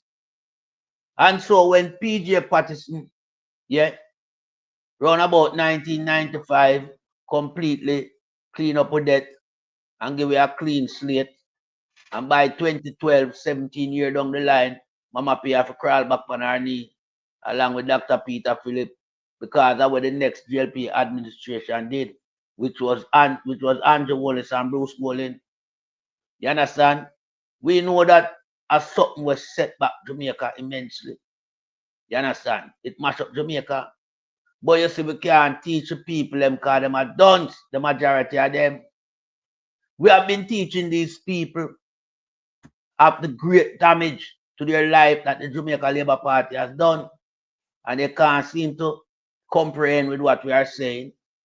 You know, it's like some little student when they know ear from bullfoot. No matter how you teach them. You understand? Because where I reach Jamaica now, you know, a one party caused that, and a Labour Party. Just look on the backside. What Michael Manley that get from the backside levy and I channel it back into society, start to rise up the country, develop the country, feed the people them, take care of the youths them, the elderly, provide medical in every community. The hospital them are run good. GOS are run on time. We have all train. We have all the ferry. Everything was in Jamaica basically. Work yard nice, well kept. St. William Grand Park, a parade, as much as it there in the city center downtown. It well kept. Remember what theater did in a punking condition them time there. They saw the pantomime there. A whole heap of things Jamaica get rid of, you know. And this is why our society come like a numb society, like, you know, you give a person cocaine and them body numb. At that, Mr. Aguana Jamaica now. And it's as a result of the Labour Party and what they have done. They have aligned themselves to these big capitalist investors from all over the world, not just America, anywhere them can find them, and them take a resource and them backdoor deal trade it off to them. Them get kicked back and them lie to the general public at large. Them alone benefit, as in the case of Andrew Wallace now. The 100 truck where him have, you know, him alone I do the haulage out of the backside sector right now. The man them with them look at 1 truck and 2 truck. Him send them go bush. Some of them man they are coal them off here draw with them truck. Coal. Yeah. Coal. And Andrew only sit down there fatting himself out of the deal where him and Nigel Clark create. You understand? And so we know that is corruptionally wrong. A prime minister should allow him citizen to expand in a business that is created in the country and not him to tap into it. This is why we talk about nepotism and cronyism and corruption. Where Andrew and Nigel Clark do. And them alone benefit. Nigel Clark get a slice of the cake. Him run gone. Him left the country in a passa mess where its finance is concerned. You understand? This is why them cannot stabilize the dollar. They try to stabilize the dollar, you know. You know what them million them spend for just 1 cent to stabilize the dollar to move by 1 cent. And them keep doing it. But how can you sustain a program like that if you don't have something that is giving you foreign exchange at a proportion where you can use it to shore up your foreign reserve in your country, so your dollar can start gain back strength? Because that's what it takes for the Jamaican dollar to gain strength, you know.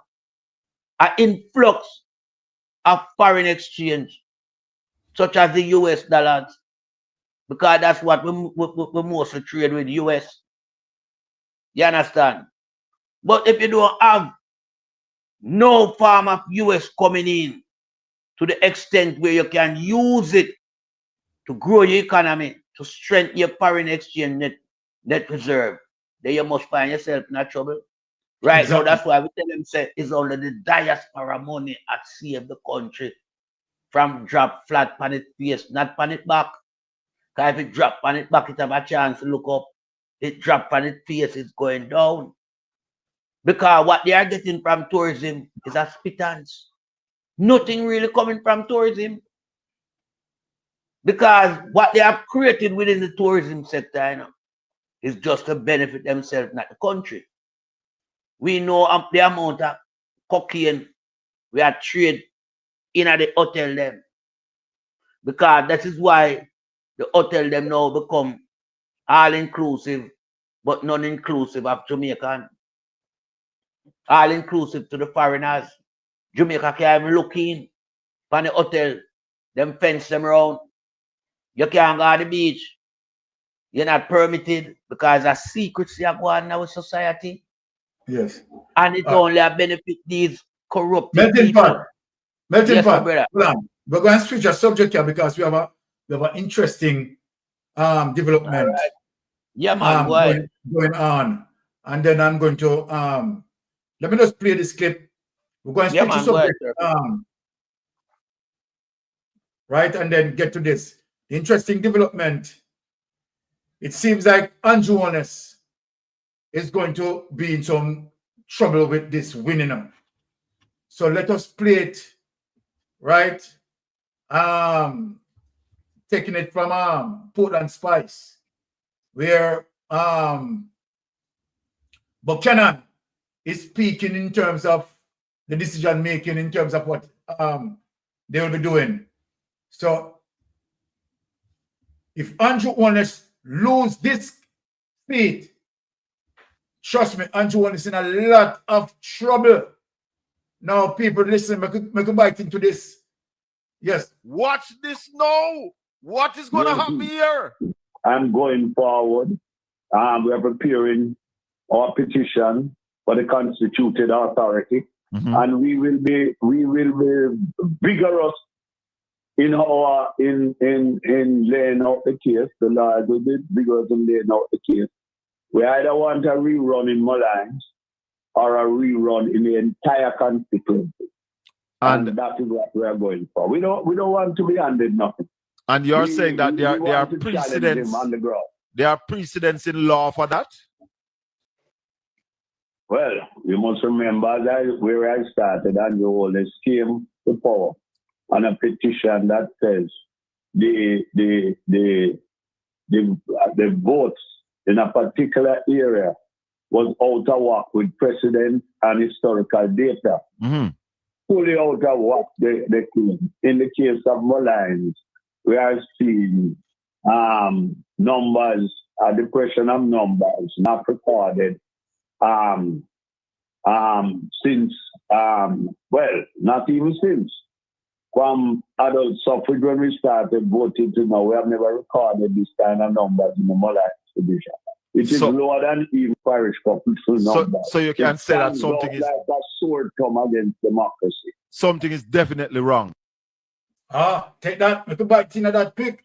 Now let me just give Spinks the opportunity, right? And then we bite into that. Spinks, this particular case with Andrew Holness, right? This is what we want for you to respond to as we hear this development relating to Buchanan, what Buchanan is saying. What say you on this matter? Is my volume right now? Yes. Hello, can Go you ahead. hear me? Yeah, okay. It was the volume button that was down on my thing. Sorry about that earlier. Remember what ISAT is basically saying there in that clip. It's basically what you said earlier in your 2 o'clock show. It's just reflecting, it is like an echo of exactly what you said. The numbers did not line up. The historical numbers did not line up. And the fact that it's precedent as one of the reasons that this issue can be challenged. And it's something that we should think about. And I hope it can be done and be successful going forward. No, because listen, when you set up precedents like this, or that we take an issue like this to court, it set a trend that they will not do this or try this again in the future. It's like a discipline a child, and we need to make this a factor going forward. Now, regarding the bauxite issue with Michael Manley, growing up, I keep hearing about Michael Manley's venture into doing the bauxite levy arrangement for Jamaica, and he was hailed as being making this choice for our benefit. Now, after him, Seaga came in and changed the rules, because I understand that Michael Manley also limited the amount of bauxite that could be mined from Jamaica. when Seaga stepped into power, he removed that limit and he removed certain other things that were there. Now, you see what happened in 2021 when we make so much billion from the levy.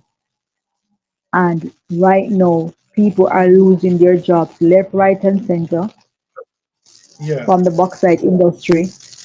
And you see that we cannot give an account what happened after 2021 with whatever levy that we're supposed to have um, received from our bauxite.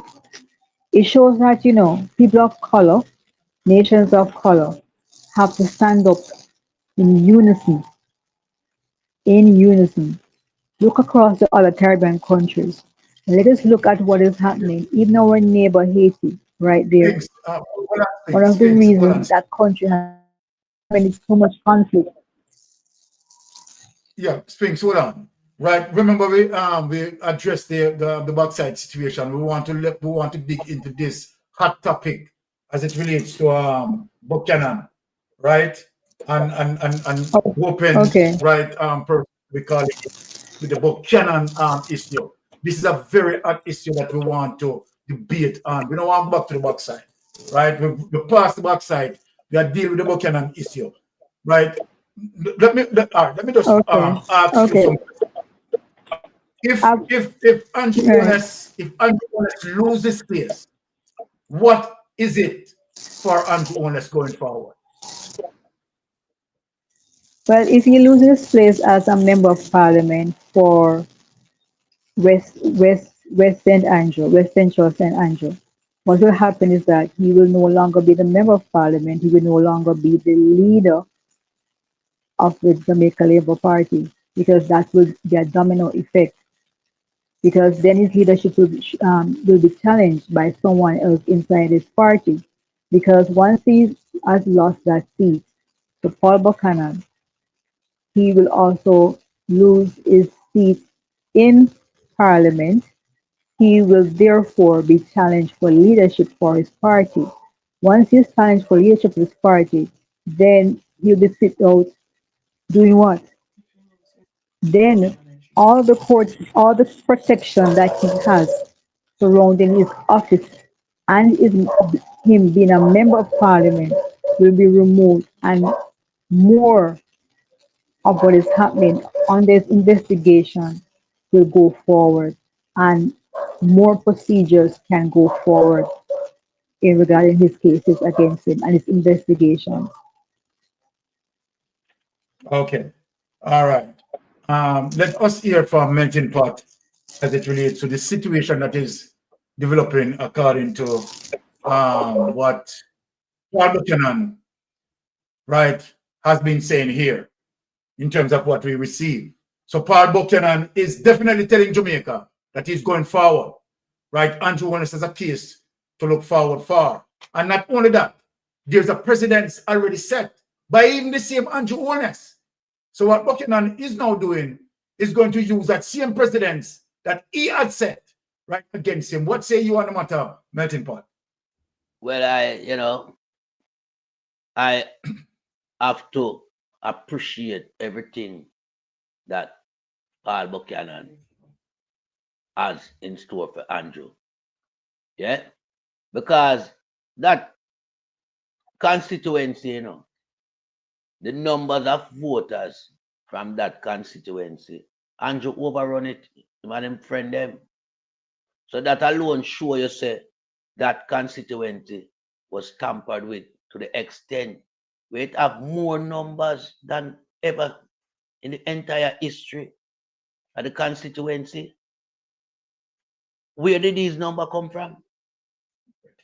Well, these numbers came about as a result of ballot being stuffed into these boxes. You understand? I remember Andrew did a lot of things on the day. So Paul Buchanan have all the mechanism at his disposal to warrant not just the Mullines division alone, but the entire constituency to go back over the process. Because I remember, corruption was done elsewhere, outside of the Mullines division. You understand? So it's just a rerun of that seat. And when that happened, Andrew Wallace will not be the winner. Because we saw the voter suppression, we saw the corruption act, we know that boxes that were just meters away from the counting center took a ride all around the place and came back, and we hear that 2 female police officers, they had to drop them off. But the 2 female police officers was going further than the box. So the box shouldn't be in the presence of no police to begin with. You understand? Because they don't work for the EOJ. So how did police becomes, attached to these boxes? That the boxes have to go where the 2 female officers were being dispatched back and then come back to where the counting center is. That constitute corruption. What did they do to those boxes when they took them on tour? So we know the seat's supposed to rerun, yeah? And we know Andrew will lose, and Andrew don't have no form of substance anymore as it relates to him being a member of parliament, him being a prime minister. Andrew have to go back to civilian life. And then, now nature take its course with him. Because nobody now go plan now to support him anymore, Because we know how so these things go. Because people start get afraid and a tremble and a quaking at them boot. Because, remember, we have 2 guys now with them ready to deal with them case, Pinnock and Reid. And if Andrew lose in the rerun of that constituency and becomes a civilian, not a public figure anymore, because if him lose, him can't in a parliament, him can't be the prime minister, him can't be the leader of the party. I don't think them will accommodate him in the Senate. Yeah, because it got too demoralizing for him. Plus, him have court case. So I could just treat him as a civilian there and then. Because remember, a lot of who in our party not really like him as the leader still, Because I went to the party. It's just that him can't deal with the corruption him and dead man Mackenzie. Knowing what Edward Seaga used to do and carry out back the same atrocity in a 2025 to save themselves from prison. But every day there's a new development. And Andrew is not feeling comfortable. This is why it took him so long.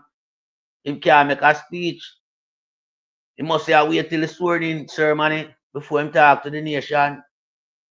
We don't hear nothing from him. We don't hear no victory speech. We don't hear no thank you to him voter them a come from him. This is how disrespectful the man is. You understand? Because him not comfortable. Him know say a corruption make him win on the night. But him know if the right measures been applied, which I now applaud Mr. Paul Buchanan in the sense that he is now challenging the result using the mechanism that him have at his disposal.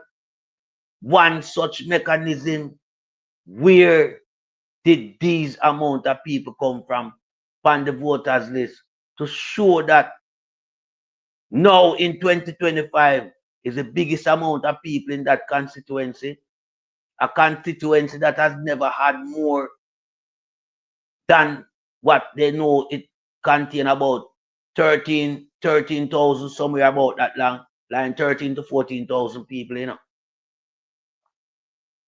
At that amount, not that constituency as voters. But this man thing gone almost a touch 20. You understand? That alone show you says something right. Well, me know Paul Buchanan have to use that at his disposal, plus the other event that is on video, that constitute corruption, that constitute a rerun of the election. Yeah? So it not have nothing to do with EOJ with no recount, because them life dabble them on in all type of thing, So I'm glad we not hear nothing about no recount. And I don't want to hear about the Mullines division alone, because it wasn't the Mullines division alone that was affected.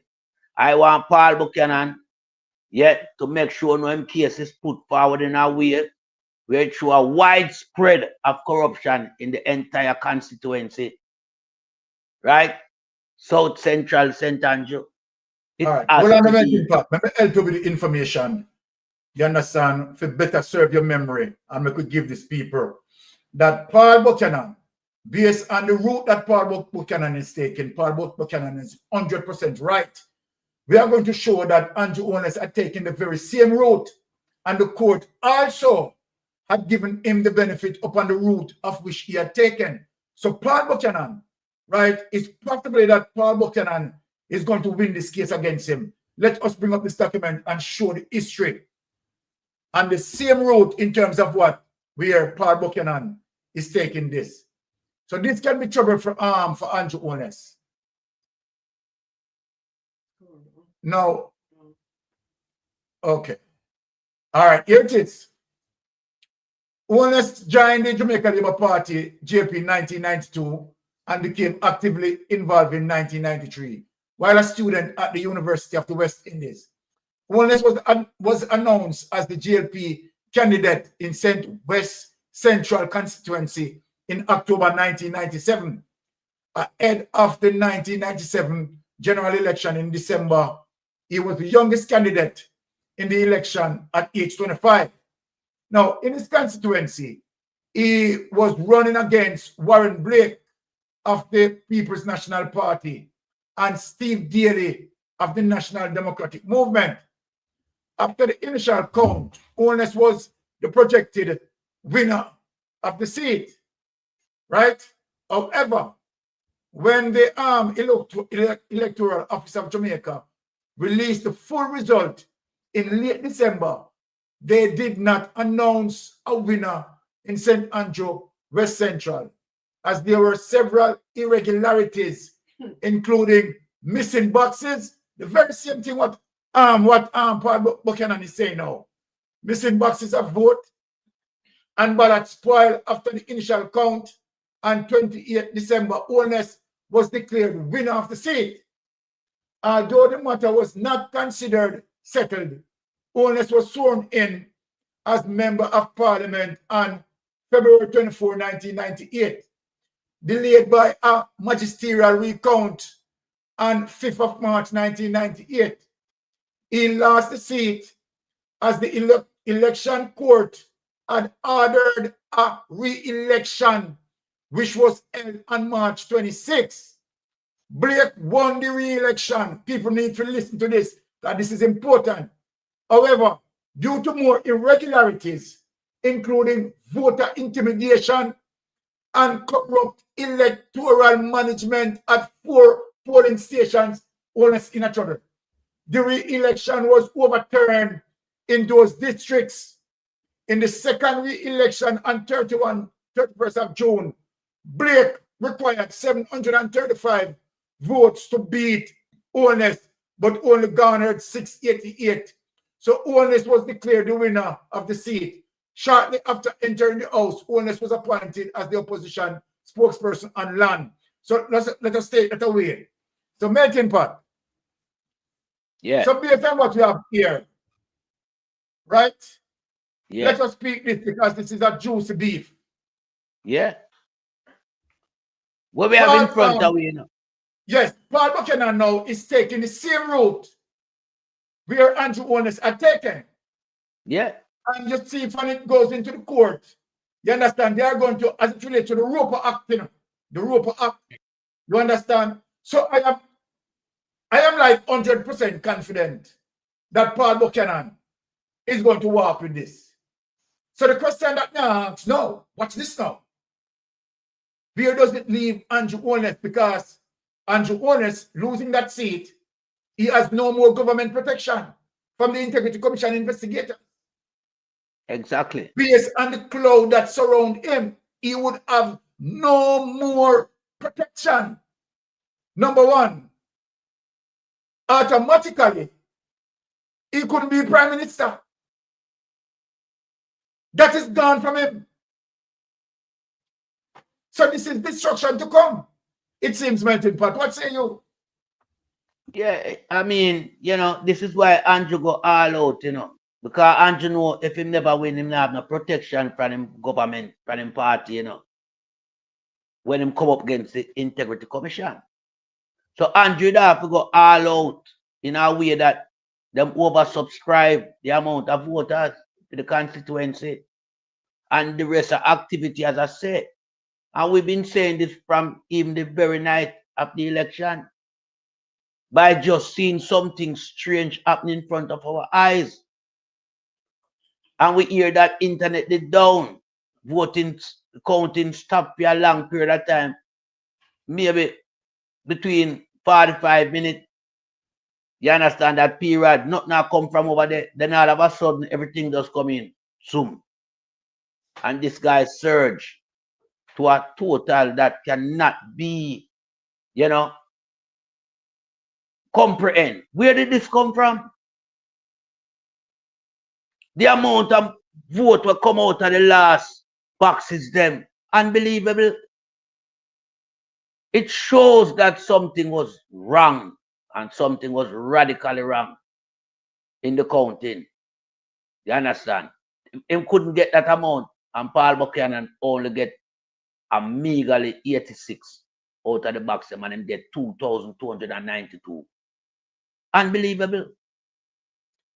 So the evidence was there, yeah, and I like the way that Paul Buchanan is using the same mechanism that Andrew Wallace used against Blake back in the 90s, yeah, and the fact that I like that it was a rerun of the constituency, that division. I don't want just Mullines division to be looked at. The entire constituency must be looked at and go through a process of a rerun election. And I know when that took place, yeah, that Mr. Paul Buchanan will win and win handsomely. And then we know what when we come at Andrew Wallace now. All the armor we have around him, it won't be there to protect him anymore. He'll be left open to society because he's gone back to civilian life. He's going back to civilian life. And so he'll have to stand on his own as the man that orchestrated this widespread of corruption. Yeah. And this is why Andrew Wallace and Deadman Mackenzie went all out for him to win back that seat. Remember, Deadman Mackenzie said, you know, say he will stand and protect his leader, Andrew Wallace. Michael Andrew Wallace, I will protect him. If we go back into clip, we can hear him saying that. We will not surrender the country to the PAP. These are things that was said. Tough Town come and say it again too. So these were things that they orchestrated and formulated and roll out on the day of election. What they had in mind. You cannot have a prime minister gone into his constituency and roam in the place like a rolling calf on the day in question. Going up and down checking. What are you checking for? You're supposed to vote and leave the place. But Andrew and Juliet was doing the same thing, like husband and wife team. And this is why even her seat has to be put under the same microscope. Several of them rode a Crawford. Hey, I know that the PNP win the election and win it handsomely. Regardless, some of the comrades them sell them vote. The 19-1 average what we look on in terms of the 97,000 additional vote where the PNP get compared to the 5,000 where Andrew pick up. It shows say that 19-1 is a number that must be reckoned with. Yeah. Because there it is, you know. Low voter turnout, Andrew constituency almost a show 100% voter turnout. When everything else done. Something fishy around there, so. And we have to find out where that smell there come from.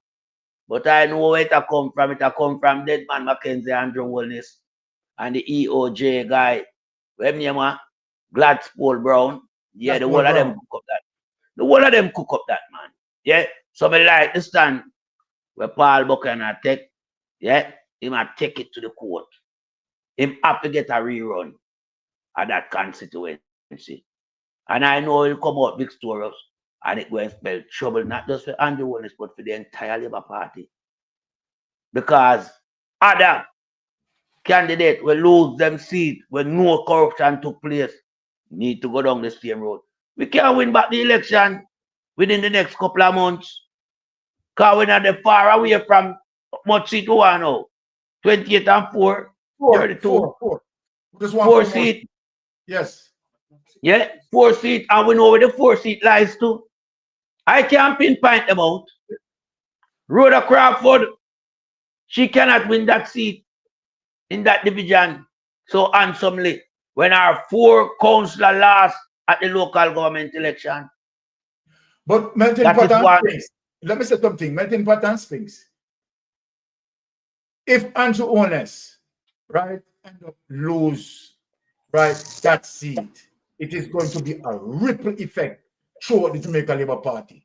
Number one, they would have to be in hustle and bustle, right, to get someone to put in the prime ministership, right? Who is that person is going to be? Is it going to be Tufton? Is it going to be Matthew Samuda? We don't know. We're just saying all of these things in terms of the possibility of what can happen as it relates to, because Buchanan is very serious. Buchanan is telling the world that he's going forward in the court, right? And he's going to bring this case forward in the court. This is big. Because remember, Spinks and Melton Pot, in 1997, you didn't have social media that active. No. And you never have all those videos that we have. You understand, that also can assist Paul Buchanan in terms of, you understand, material that can be used as it relates to video evidence and footages. Definitely. Right? So this is very serious against Andrew Honest. Right? And the fact of the matter, right, using the Roper Act. The Roper Act will be looking at all irregularities and the breaking down of procedures. Right? And so then this is now adequate, right, to really give Paul Buchanan a recall. You understand? Based on using the Roper Act. Right? I want people to call in, you know, and let us speak about this, because Sir Byron. Yes. The one thing where kill Andrew Wallace, you know, is the amount of voter will appear in the constituency that does not exist. Yes. That's all the court have to look on, you know. If you know something wrong here, so we have to run back this. Then when them see now the video and see what him personally I do on the ground, or him a conduct him activity, him pass through you so the place nice and calm, but in no time you see SWAT and all type of jeep or police are come there and invade the space and start with some activity that was not there before him came there. And he was roving the constituency like a madman. You understand? Like a rolling calf. Yes. And then I want to find another footage there. When you look now, when Mr. Buchanan lead him by 105 with a few bucks left to go, them stop the thing. Them say internet down all of a sudden. If you listen back inside the studio where we were getting the live footage from, you could hear people saying he's gonna win. How can you predict that a man is going to win when he's trailing by 105, when his opponent been leading him throughout all the stages of the count? But you know he's gonna win. I want them to take a listen to those events, to those comments that were coming from the assembled analysts on the night where we were watching the footage from. I think it was TVG, right? Yeah, they need to take a listen to that. A man cannot be trailing, but you are certain that he's gonna win. How can you determine that when there's a low voter turnout right across the entire Island. They said the same thing about Rhoda Crawford. Oh, she's gonna win because she put in the work and she's gonna surge. Come on. She can't put in the work when our 4 councillors lose the local government election at every seat to them contest. It shows that the PNP is dominant in that space. So we know everything we're going. And I said there are several seats that need rerun. Juliet Wallace seat is one, Rhoda Crawford seat is another, Dalrymple seat is another, Floyd Green seat is another. There are so much of them. We easily can get 6, 7 seats. Even the one in a Central Kingston, Steve McGregor win that. The same thing with them I try to do to save Andrew Wallace, them have to do it to save Donovan William, based on what is hanging over Donovan William head. So they easily call recount and say them find ballot in an envelope or some stupid. But they said final count on the night, final mean final. They said, is all that the box? Yes, final. So we're going to get new addition evidence to show, so we'll then vote it out the winner count. And then the vote them come now show this man like him get about 90 out of the envelope or the box. And instead of him lose by 12, him win the man by what? 76, something about this. But watch out, break right this up, melting pot. Break right this up. Let me play a clip and show you something. We could zoom in on that incident as it relates to Paul Buchanan case. Let me show you what is going on. Right, so we can draw from that as well. Right? Listen to this, melting pot and Sphinx. Listen to this. Paul Buchanan was robbed. Sound like a sorry loser. Yeah, me no want sound too bitter. But Andrew Holness' seat needs to be investigated. People, after 87 out of 105 box count, Paul Buchanan lead Andrew by 105. Remember, you know, 18 box left to count, you know, 87 count already, you know, out of 105, you know. So 18 box left to count, you know, and Paul Buchanan lead Andrew Holness by 105. People know so long is stuck by 4867 and 4762, so long is stuck hours. And all the analysts them say, oh, this can't change. Oh, this can't change. Then say blackout, internet gone and whole heap of sitting gone.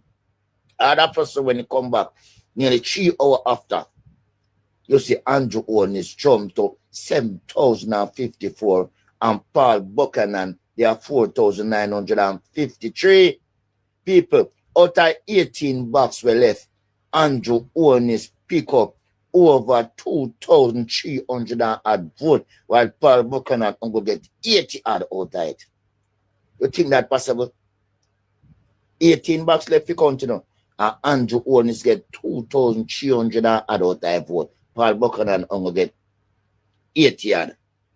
It's not a West Kingston constituency. It's not a Mark Golden constituency. They know say a 90% vote that them the plate. So 1 and 2 Labour, 1 and 2 PNP. So it's not a Bauxite Grange constituency where you know say a Labour fully. This is an evenly divided constituency where Prime Minister majority just barely go over the PNP majority year-to-year election. And all of a sudden, out of 18 bucks, you're going to tell me, say, I just 80 at PNP vote, and then the 18 bucks there, and the Prime Minister have 2,300 add. As me say again, I don't want to be a bit of loser, but I don't use on no head. Why them left pay the Prime Minister boxes then, we come out of theme garrison areas for last. Why? Why? And you're going to tell me, say, you have no ear right now, Prime Minister constituency where we're so dominant by no Labour, right? No go so people. A thief that seat there. A thief that seat then a seat that need to be investigated. And I said without an apology, Andrew Holness did lose. If Andrew Holness even did win, I can't buy so far. Can't buy so far. All right. So, now we bring up back that. You understand? So, right,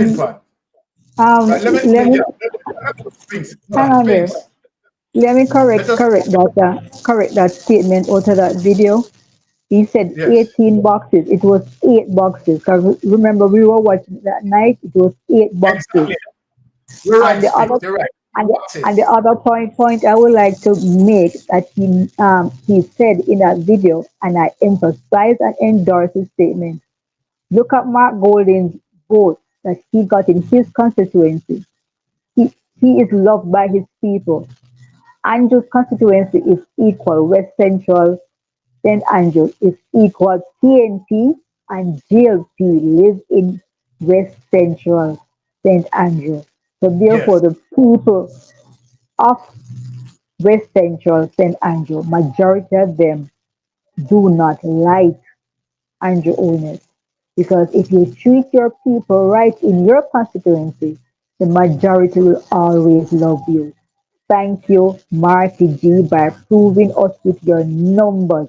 You got such a high vote, over 9,000 and something votes in your constituency. Big up my comrade leader. Love you more. All right. Bless it. Thank you for that, Spinks. All right. So Melting Pot, just bring you back in the picture here. This video recording here where we get, it has said the same thing where we have said. You understand? But I'm glad how somebody else out there emphasized on the same point. At the matter where we are look for. You understand? Because as I said, the fact that the man inflate the thing by oversubscribing it to the extent where it run over where them have on the voters list, the amount of people were eligible to vote in that constituency. That alone constitute corruption, you know. Plus the other activity they were do. And then now if you mirror back everything together from in the 90s with him and Blake, you know, said it's a rerun and him cannot win. Because that is not a garrison constituency. It's a diverse constituency. You understand? With middle class people from up the Mullines region and them place there. Yeah. The little section will come down in the Waterhouse section. Yeah. It's not much. Up there so. Yeah. More than the Mullines era. Right? More than we're down in the ghetto part. Me know the place good. Yeah. So Andrew Holness robbed the election just to save himself from the embarrassment and what's to come after the embarrassment. Because he would have been embarrassed to lose him seat. You understand? And him knows the Prime Minister gone from him, Member of Parliament gone from him. Him is a standing duck in a pool of dirty water. Nothing where him can swim in, I know. A standing duck in a pool of dirty water. I now go say him going to be a sitting duck. Him going to be a standing duck in a pool of dirty water. Can't swim, can't drink. Him become civilian once again. Integrity Commission go angle him like piece of shit now. Because him now no vice, you know. No protection. No protection. So him know him fight tooth and nail to win. But them go over and above the corruption level. Them pass the threshold. You can't have the number show more than register for vote in the constituency. It cannot happen. And pan a low voter turnout island wide, you can uphold that number in that constituency. But Melting Pot, I don't think the judge go and find any difficulty in terms of, you know, the constituency and the amount of voters that ought to be on that voters list. You understand? And where now you're going to have more than what registered to vote turning out. That don't make no sense. Don't make no sense. That is an open cut and dry case. It's a rerun, and him cannot win when the rerun run because you what know why now go the resource now go stretch. You can police it more. You understand?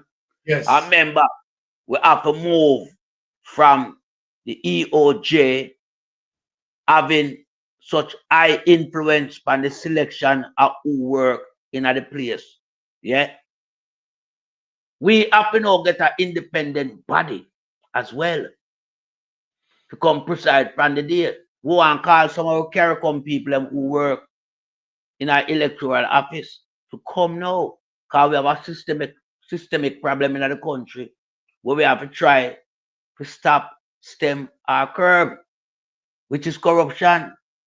So because of the fact so well then it's not island wide, this area can be easily police in the right way, using the right people.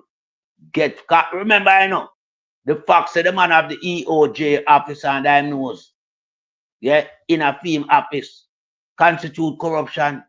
The judge go and look on that too. I remember everybody a cry foul. The judge hear the people all over the world about the election in Jamaica. Exactly. And them know that. And we know a lot of the judge them out there right now want to get rid of the corruption and unruliness. But they are afraid because of retribution and reprisal. Them know the society around them even scared. Them want to move with this type of syndrome. We encamp it around them, but them can't even work as professional people the way them should. Because them know the corruption, they will lose number 3. You understand? Them want to get rid of that, you know. But they're afraid to come out and voice their opinion. Them say, to a man will say, I will leak some information because I'm no loan now go down for the drugs. Them say, how quick him dead. You never hear nothing about that. So the judge them are afraid of themselves and them want, because I can tell you something. When you have a society where move its crime activity to a level never seen before, everybody get timid and afraid, you know.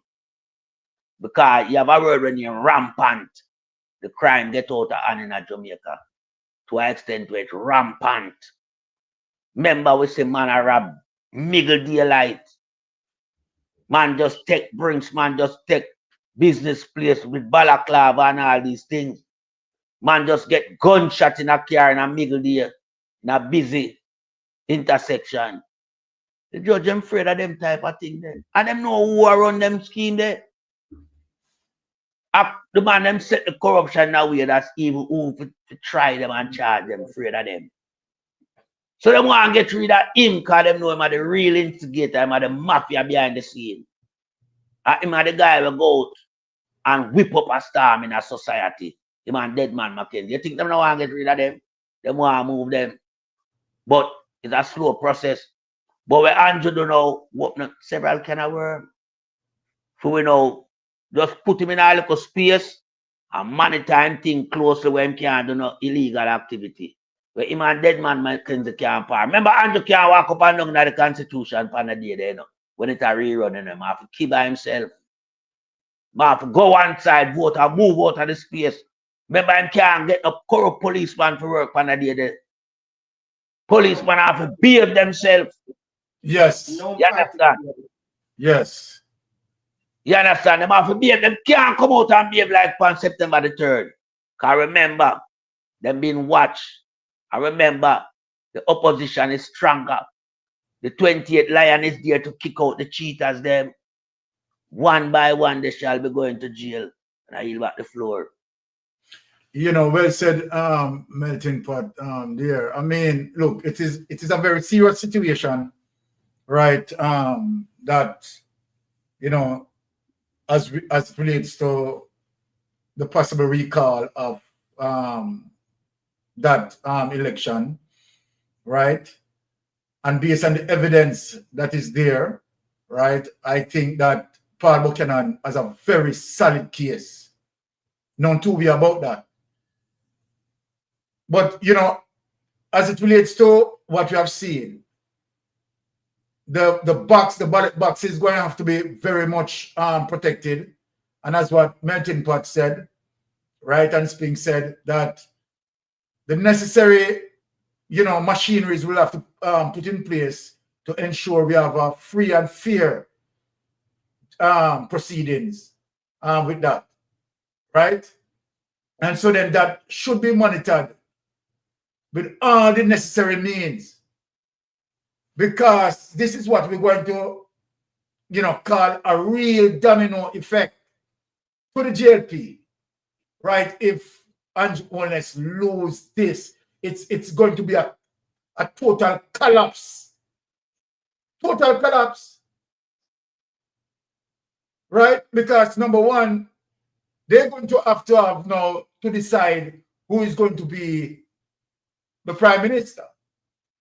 And not only that, what people need to understand, if that seat overturned to Paul Buchanan, and that term might start in the Jamaica Labour Party. You also have the Integrity Commission investigators, you understand, coming down in the heat of that, with possibly more JLP members to be charged. What a banger on this. No, possibly, you know. It's not possibly, you know, Byron. More JLP members will be charged. It's not a possible that they will be charged. More of them will be charged. It's on the table already. Well, that's what I'm saying. That is what I am saying. This look like is a total. The entire party. Yeah, it seems like it seems like them winning the so-called winning the general election didn't even make sense. Don't make no sense. Don't make no This sense. is what we are seeing now. Right, because the high number of them that is on the Integrity Commission list that we know was on the ballot and contest the general election, and the possibility that all of them want the seat, yeah? When them go to court, them seat there, I will come vacant. You have to go have election run back for them seat there. You understand? Jason is saying we can start swearing in on Tuesday. Sorry, I'm melting pot. But Jason, even if, because based on what Baron read on Wikipedia just now, he was sworn in as member of parliament, and then the election was run anyway again. So even if he is sworn in on Tuesday, it doesn't matter. It doesn't matter. The election is going to be rerun as long as the judge says it's going to be. Yes. So Jason, we need to worry about exactly. Jason, whether I'm swearing in, yes or no, right, it is still going to proceed. So if I'm swearing in, it's still going to proceed, right? So yes, Melting Pot. Sorry, go ahead. Yeah, man. No, you know, we have to interact with the people them same way, you know. Yeah, we like when time they participate in a way. We want some people to call in now because you understand that's why. Yeah, man. Something there for something there for we and them melt up because this guy in a serious hot water. Interact about the Spinks, right? Melting Pot. Spinks, you have any more thing to say? You can come in. We want to interact with the people and this mission here. Yeah, man. You understand? So people, call in. Okay, call in, man. Call in, people. All right. Live up the line, people. Call in 99. We're not talking now. You have to call in and interact with the people. Yes, caller, you're on Mystic Sensation. Go ahead. Hello, good night. Hello, good night. Yeah, I'm just calling to report the Northeast seat that's with Calcemuda. Yes. And Bobby Montague. Yes. Those two seats are seats that badly need to look into. I agree. When we lose the Northeast seat from Shiny Robinson days, those things are going on. Whoa. And I am sure that Ryan Simpson, even the last local government election, parish council election, I was sure that Desmond Gilmore won that election. And they come back with a box there to say there was a box somewhere else. Same thing that after everything was counted off. What's his name? They came back with a box to say there was a box there. Okay, so and so that is a strategy. That is a strategy that they are using. You understand? After so after being completed, all of a sudden them pull an X box from out of a that there was a box somewhere. Remember with McGregor, they said they found two more boxes. Yes. Boxes out of a hat. Yes. So and I tell you, we those people, they work so hard. And I'm in Indiana right now, and I tell you, I try to get out people as far as where I'm at in Indiana. I said, drive for people. I do what I can do from this end. Yes. Because I used to work in the inside of the polling station, and what I can understand, we normally count off at the end of the election. We counted off both the JLP and the labor rights, and we packaged them in an envelope. And the ones that are spoiled, we put them separately. Every number on those voters' card. Every voter card has a set of numbers, and everything is counted off. So we can know easily what went wrong after that box is counted off and sealed. We have our numbers, so we know that we always win back in the Limeball division there. We always won the division. Wow. And trust me, I'm still at a loss. I can't believe that. I'm sure that we got that election, because I was watching where in St. Mary there, where there was screaming out that the police left with boxes. Yes. And they were thrown away. And that lady was crying out for help. And you could see the light of the police car driving away. Yes. Very fast. I think the people deserve better. Something needs to be done. It's not just Andrew Holness seat, but something needs to be done. All of those seats there. Something needs to be done. It's just too much. We have been suffering too long with this bad governance, and it's just too much for us. And one of the worst things to happen is to, for the government, to intentionally defranchising people, taking away the rights of people to vote. Right? You can't be doing that as a government. All right. So thank you, Carla, for the input. Our next person's card in. So let me just take this other person card. Thank you very much. Same blessing. Yes, Carla, you're on Mystic Sensation Live. Go ahead.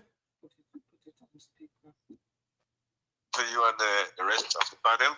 Thank you. I'm just saying that the circumstances surrounding the election, because I'm here in Jamaica. I came to exercise my right, and I'm just saying that what happened. I endorse the way how the comrade leader handled the situation. Yes. And I think we will see the unraveling of the Jamaica Labour Party very soon, because many of those that the IC is investigating for illicit enrichment, I believe they won their seat. They won their seat, or they had their seats selected for them. Mm-hmm. So I believe that when the investigation start, then there will be by-elections, and I think that there will be an unraveling. I also believe that as far as the Prime Minister's seat is concerned, Mr. Buchanan, we do believe that he won and win and won handily too. And I believe that what the PNP need to do is to make sure that they have enough people to, whenever the court orders that for a re-election for that seat,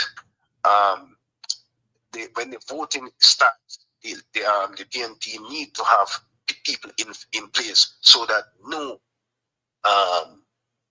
of those hanky-panky thing can take place. That's my 2 cents. All right, thank you. Your 2 cents coming like $1, because everything what you are saying is true. Thank you so much. You guys have a good one, and I'm gonna continue to listen. Blessings. So melting pot. There we have it as it relates to what the caller is saying, that right. He's anticipating by-elections to come. Yes, several. The pursuit of the Integrity Commission investigators, right? Dealing with these corrupted individuals as it relates to illicit enrichment. Definitely. And so the way it's set, it seems like is this administration is going to have any time to really consider about governance. It seems like they are just looking into, you understand, the barrel, steering into the barrel of the cannon, right? My next caller is calling in. Let me just take that caller as well. All right. Yes, Scholar, you're on Mystic Sensation. Go ahead. Yes, sir. Hello? Yes, we are hearing you. Go ahead. All right. Yo, bless up, Mystic. Blessings. Bless up yourself, Mystic. Bless up. First time calling in, man. Listen, I love you guys, man. I'm watching you guys from afar. When I'm watching. Speak up a little louder, please. Hold on. Can you hear me now? Yes. Speak up a little louder. Okay, all right. Yes, they are hearing you now. Sorry. Yeah, bless up to Melton Park. Bless up to Miss Things. My first time calling in. Thank you. I just want to tell you guys are doing a great job. Yeah, you're coming in very low. You're coming in very low. Do you have something turned on? Do you have another device turned on or something like that? I do.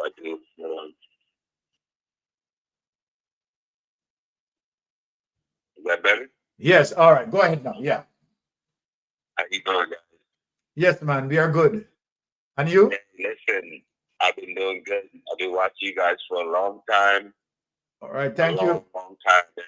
I love you guys' show. Bless up to Melton Pot District. You already know Titans to the realest.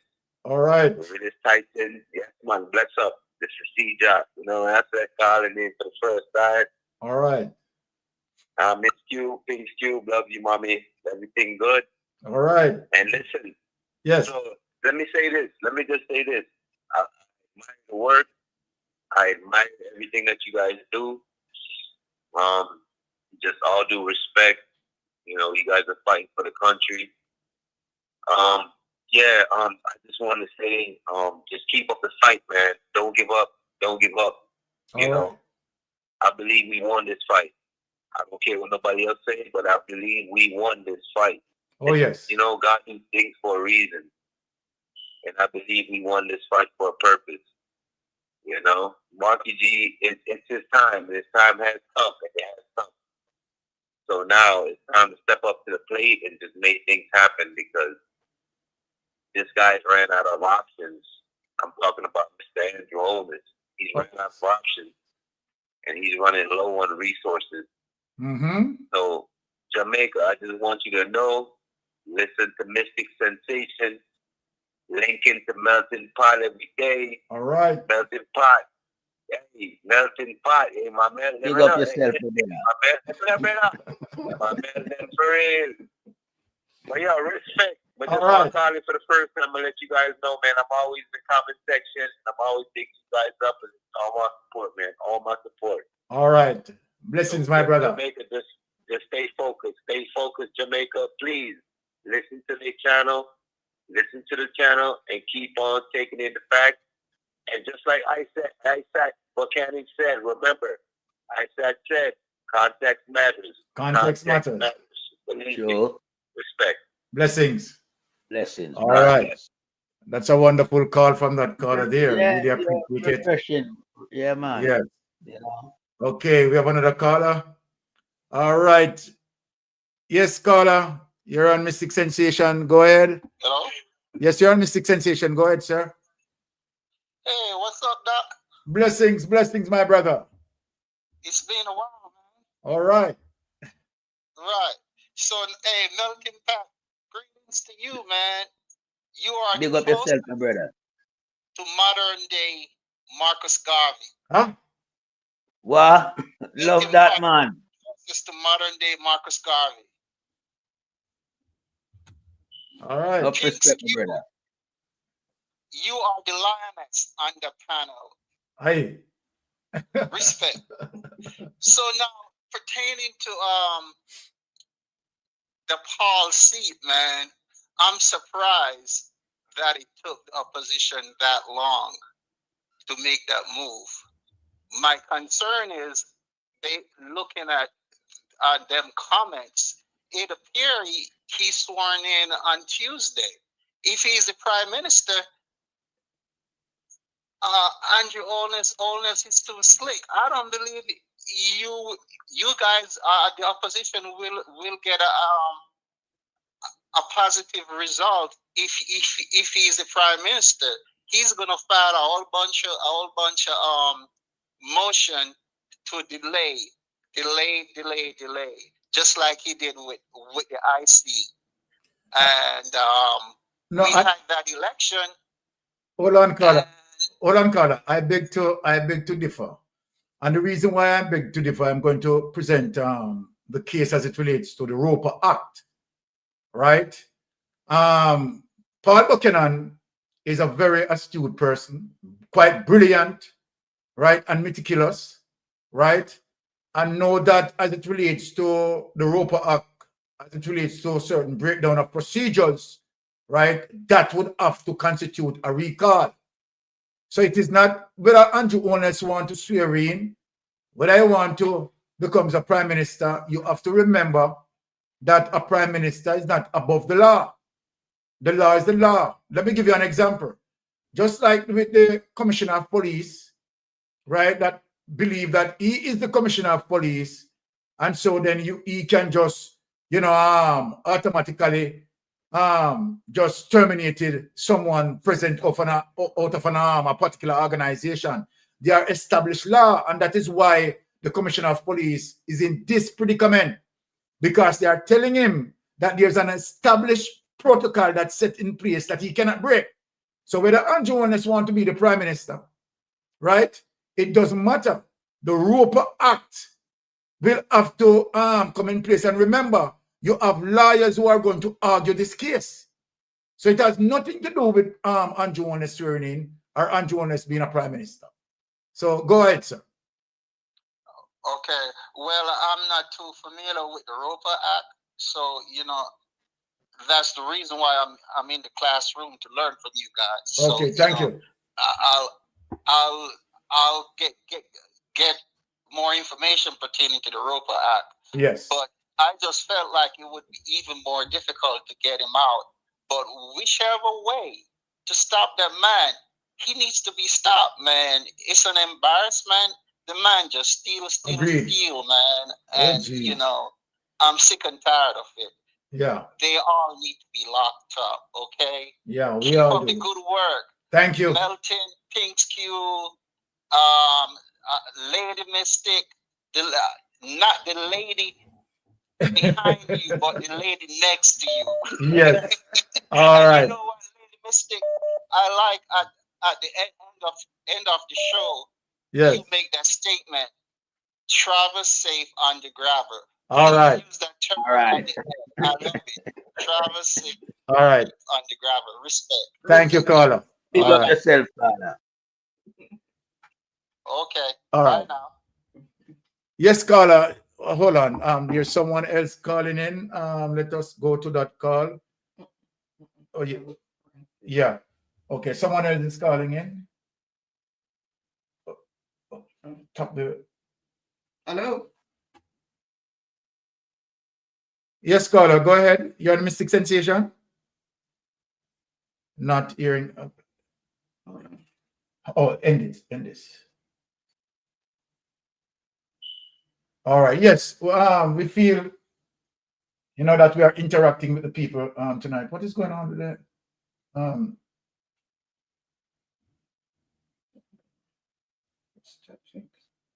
The phone just gets static just like that.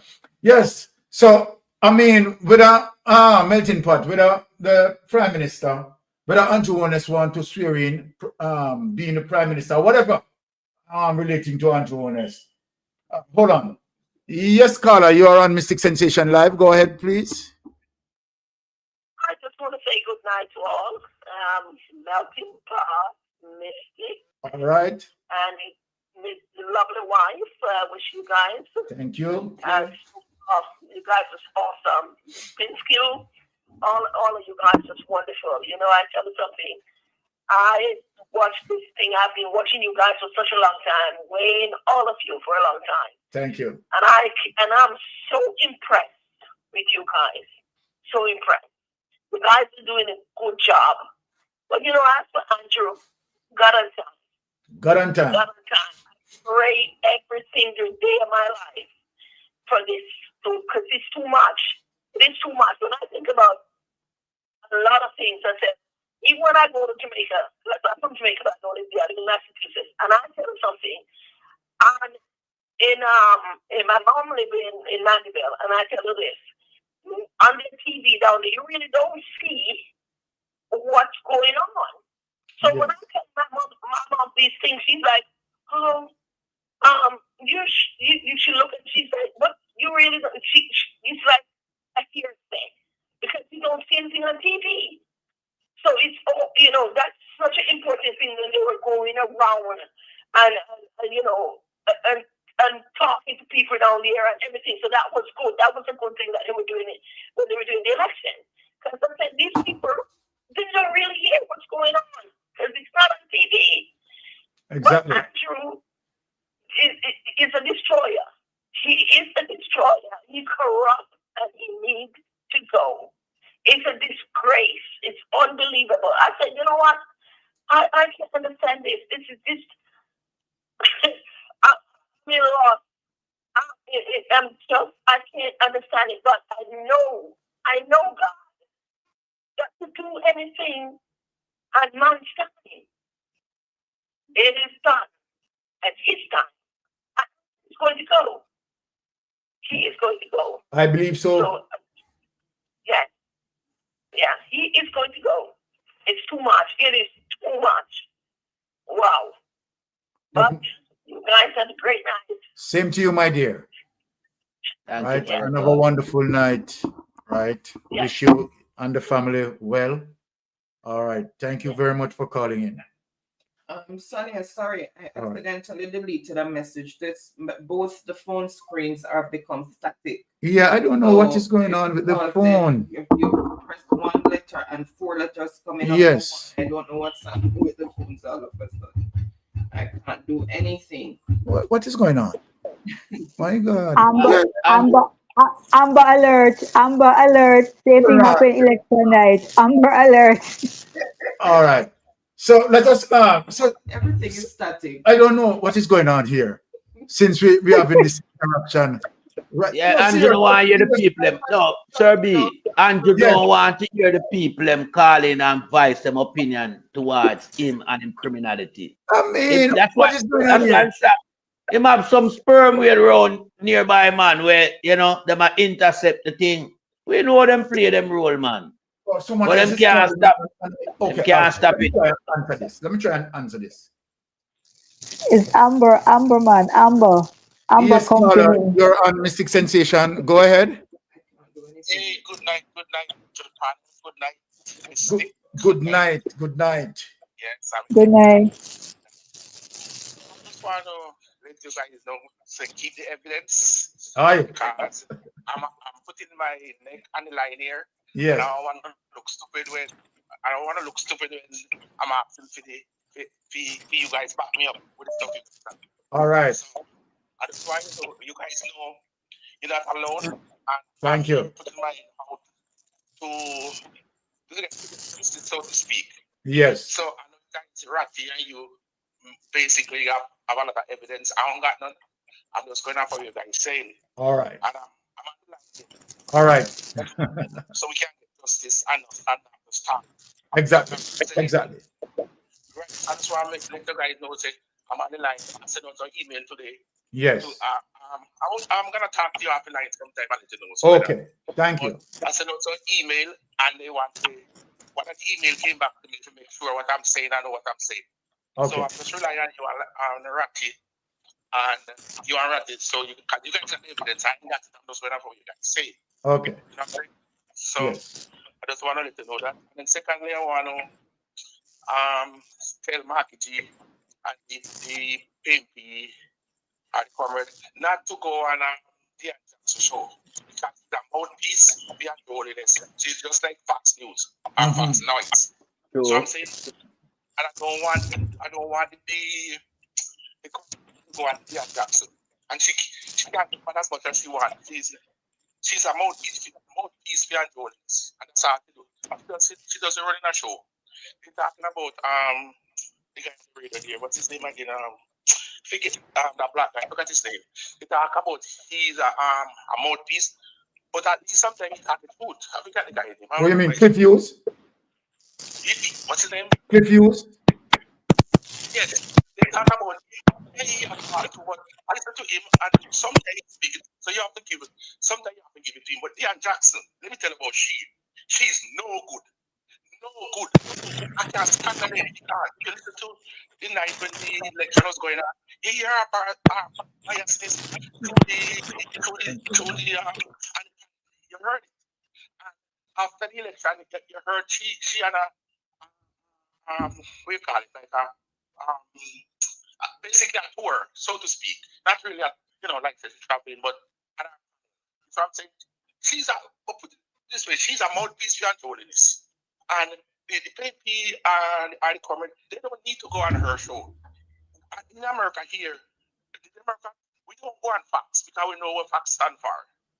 We don't go on facts because we know facts is just a propaganda for the Republican Party. Yes. So I'm asking Marketing and the rest of PNP, do not go on her show. When she can't, just let you go her way because we know what she stand for. And basically, you guys keep up the good work, and I will talk to you guys. All right. Thank you so much. Blessings. Blessings. All right. Blessings. I honestly, well, I mean, it's a breath of fresh air, let me say, to hear this, right? In terms of what Paul Buchanan, right, coming out with, right? I mean, all of us happy in terms of that news as it relates to the direction where Paul Buchanan is going. What say you, Sister Spinks? You're on the plot. So, what do you have to say in all of this? I'm happy that my comrade brother Paul Buchanan is taking up this channel, and whatever he is doing, we are 100% behind him because with his action right now, he will be able to remove Andrew Holness as Member of Parliament. His action will also remove Andrew Holness as Prime Minister. His Yes. action will also remove Andrew as leader of the Jamaica Labour Party in one court action. He will also make Andrew Holness a civilian. What a bungarang. This court action will also make Andrew a nobody in Jamaica, just like anybody, any corner boy or roadside. Washed up has been. You understand me? So he will be a Butu in Benz living up in Beverly Hills at the house that was built with Usain Bolt's money. No. Let me remind you that when he moves from Beverly Hills, the people of Beverly Hills will celebrate Andrew's removal from Beverly Hills address because So they don't like him up there. They don't like him up there. They don't like him up there because him living there has devalued the property.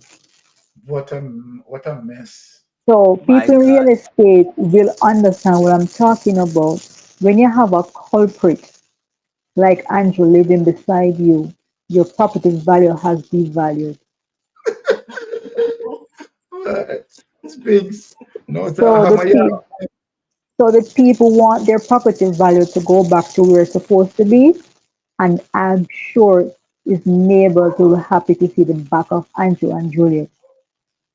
So therefore, let us look going forward. Andrew is the one. Call coming in. Yes. Spinks, go on. Okay. Yes, caller, you're on Mystic Sensation Live. Go ahead. Yes, caller, can you turn off the device in the back, please? Hello. Hello.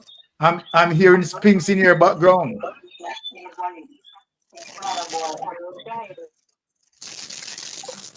All right, go ahead, Spinks.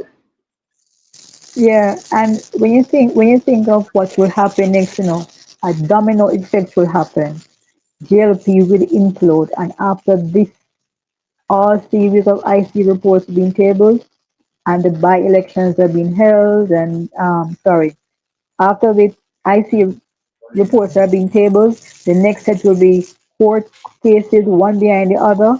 Then we will see who going to court, going to prison locally. You will see who going to prison overseas, because some will be going to federal prison over there. Then we will see by-elections happening one behind the other, and we might gain back probably 10 or more seats over from that side. Because I think Michelle Charles is on that list, and she Yeah. lost her seat, so maybe she'll be tried as a civilian going forward. But the others, I don't think they have escaped, because I think Daryl Vaz is on the list. I suspect Horace Chang. I suspect Malahu is on the list. I suspect what's James his Roberts. name? James Robinson. Yeah, him is on the list. And I suspect even Anne-Marie Vaz, Robert Montague. I suspect Anne-Marie Vaz to be on the list. She's now a civilian, so she'll be Yes. tried as a civilian. Because, yeah. But Montague and Ballot, when him get licked, say, them are asking Putin, questions. Miss Cars. Okay, monitor it and see. Yeah, monitor it from your end. Yes, Pinks, go ahead. What was Lady Anne saying about Montague the Ballot and say what? Remember, the Ballot at one point and said that they were The questioning him. IC is pressuring him. Yes, so we know say him a one. So he's Yeah, definitely Robert Montague. he's one. I'm probably Delroy Chuck is probably one, because he's the too defensive of them. And Yeah. probably Desmond Mackenzie is one of them, because from day problem. one he has been corrupt in so many things. From Seaga days, he's been, due to situation, he's involved in a lot of things that we still don't know about. You understand me? So going forward, we want to clean up this country, and that's what Marty G is doing, wants to do. He wants to be given the power of being a leader of this country, to clean up this country. Pinks, whatever the system is breaking. Right. Okay. Hello? Yeah, go ahead now. Talk on here now.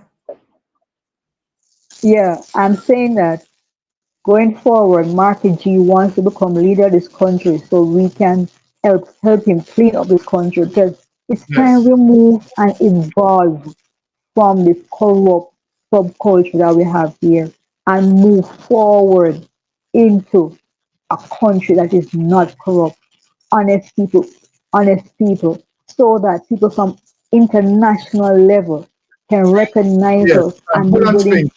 We have a caller. Spinks, hold on. Just hold on a minute. Yes, caller, you're on Mystic Sensation Live. Go ahead. Yes, good night. I'm calling from Florida. Okay, go ahead. Can you hear me? Yes, we are hearing you clearly. Yes. Yeah, I wanted to call in from today because I've been listening to a lot of vlogs, and since the election, I know a lot of people say that they don't live in Jamaica and they don't care, but I voted once in Jamaica before I left Jamaica. I voted once for JLP, and then when I moved to Florida, I was following the elections in 2020. Yes. And I was rooting for the JLP. But, after watching and, learning and watching Ratigan, and I did sign that thing there. Magnitsky. What do you call that? Magnitsky petition. Yes. Yeah, I did sign that. And I really wanted to spread around the word to go. I don't really see spreading as much, but I would really encourage everybody to sign that, because it is so important. I know it's important for me, and I've been following and I've been watching you guys, and I'm really learning a lot, because it's so important to know what's going on. I'm a Jamaican, and I do go back home sometimes, but now I've really lost interest right now, and I'm happy to hear that Mr. Buchanan is going to challenge you, because even watching the elections on television, the TVJ was horrible with Deion Jackson, and everybody was pretending that what's going on here, and then they stopped counting the seats, and then I went on their chat and I started to type in and say, yes, Miss Jackson, what's going on, blah, blah, blah. And I guess after I talked a couple of times, and then they brought it back. But everything was so bizarre and strange. And then I'm kind of disappointed in the press PNP press conference when they said they were going to pursue the magisterial count, because I really was. They said something about the lawyer didn't advise them to. Yes, that's what they said. That's what they said. Yeah, but I was hoping that there'd be some more challenges, with some of those seats, because you could see clearly that while there was staggering Holness count, there were staggering Patmore's count, and then TVJ was flipping on it. What's going on here? And nothing was happening with most of those seats, by the way. Patmore was stuck, and a couple of them were stuck, and they weren't counting any seats. And of course, the internet was not. It's horrible. Horrible. I'm very disappointed with this level of corruption that's going on. And that man, Andrew Holness, he didn't win his seat. And are we going to learn about the illicit 10 or how many of them in there, these corrupted people? Well, it gone 11 now, sister. 11 now. Boy, I'm telling you, I really want to see it come true. I want to see it come to fruition that these people will go to prison, especially Vaz with that bus. I used to be the nurse riding on the school bus with the children in Pennsylvania. And the most you see on the bus, you wouldn't probably see more than 10.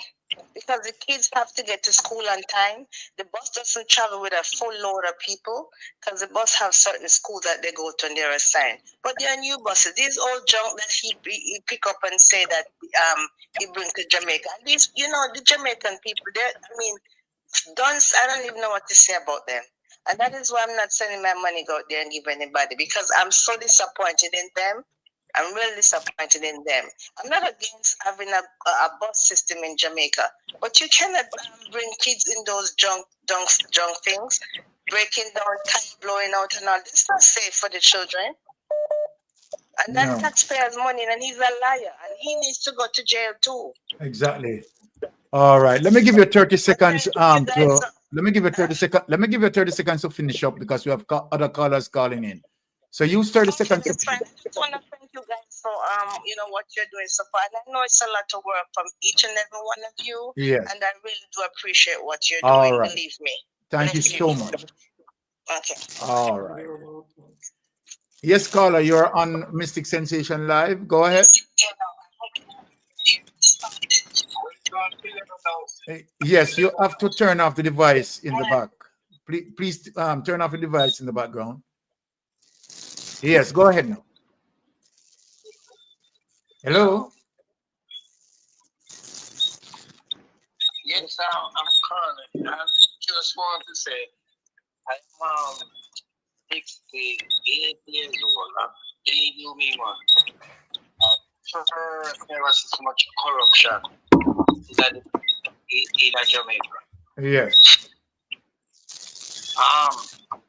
Seaga is the head of it, and it took Andrew under his wing and teach him the line of corruption, and Andrew has sent right down. But enough is enough. And we don't decide to make it go any further. So I just want to thank you people for stepping in and do what you have to do. Thank you.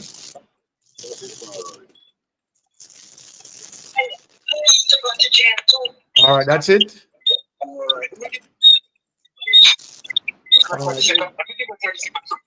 All right, thank you, caller, for the input. Okay. Yes, Sister Pinks, you were saying. I was saying that with the corruption gone from this country, we will attract more foreign investors. We will attract more Jamaicans coming back home and investing in Jamaica, and our money stays here. What is happening now is that these people come here and they build these hotels and they build these companies here. And what they do, the money does not stay here. The money goes back to whatever country they are from.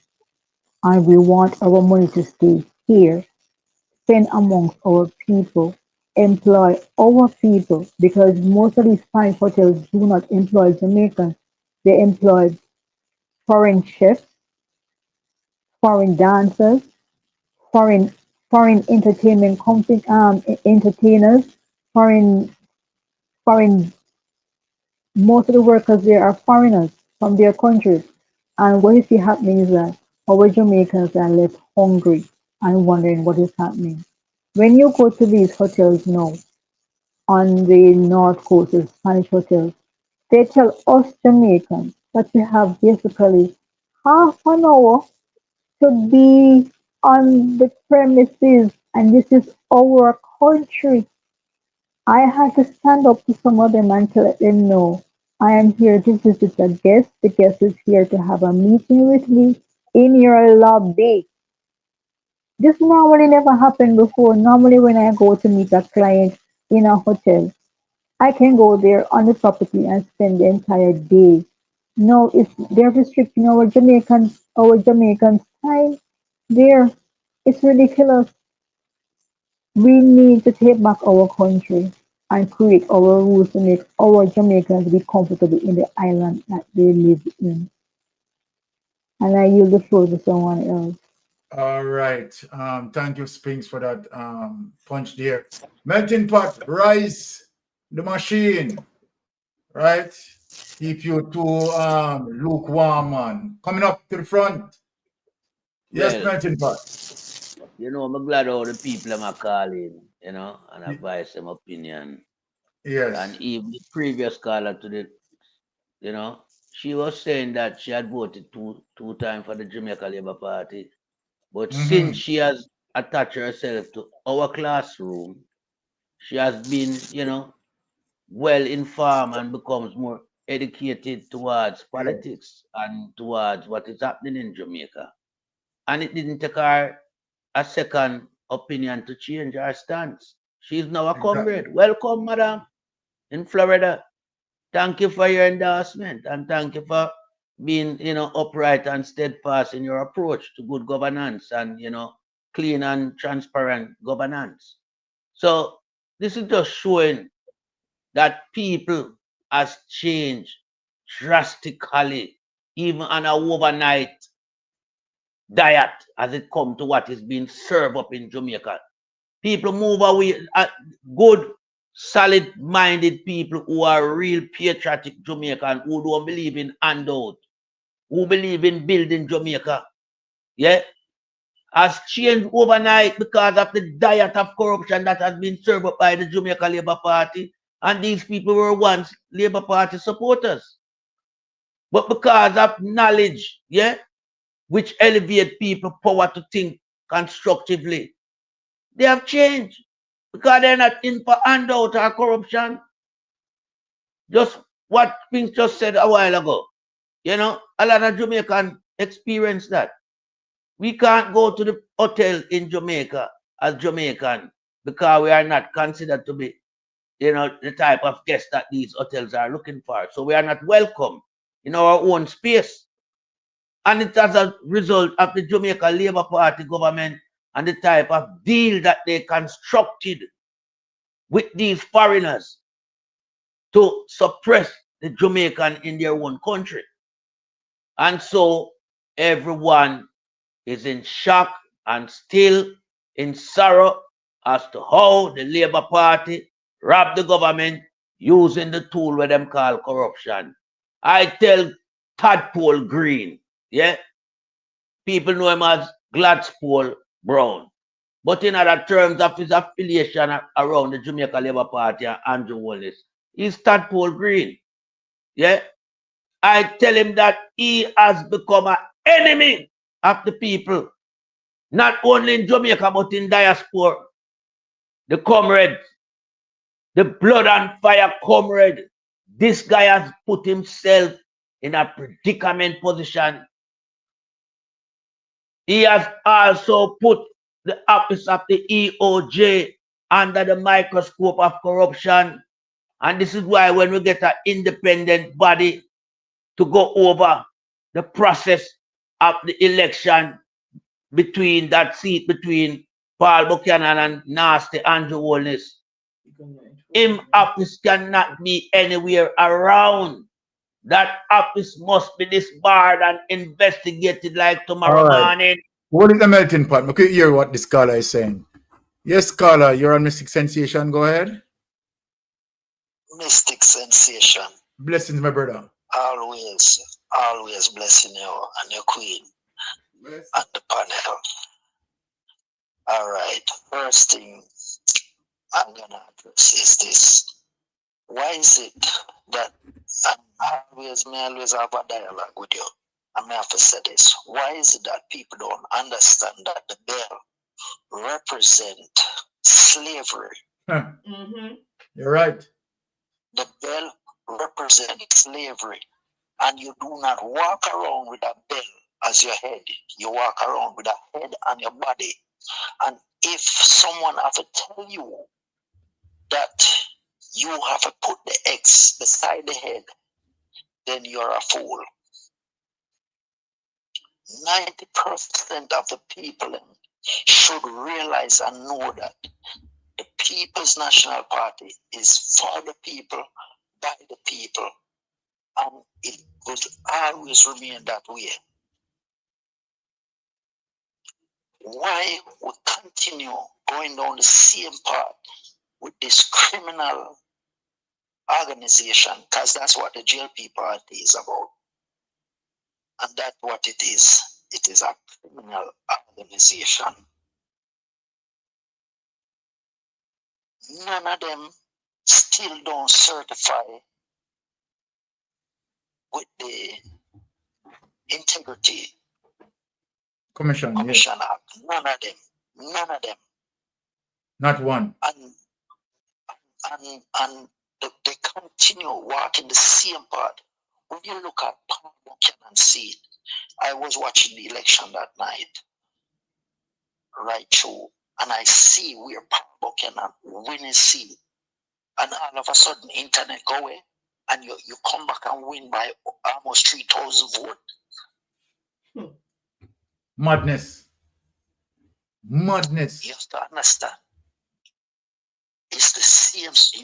Remember, I said this to you before in the Bible. I said the student become greater than the teacher, you know.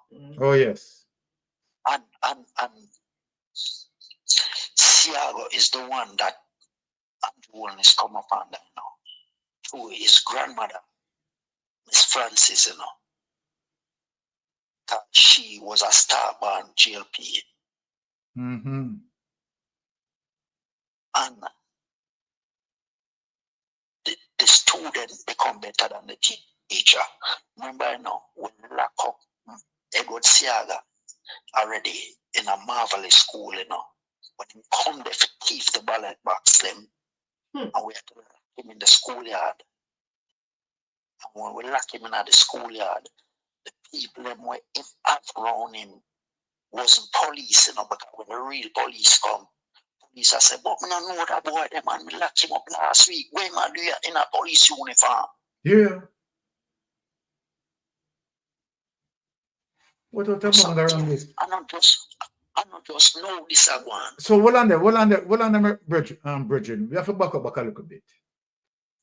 You just said that Seaga made an attempt to thief ballot boxes associated with men, right? Impersonating police. Just as me say to you. But this is not something I ask nobody.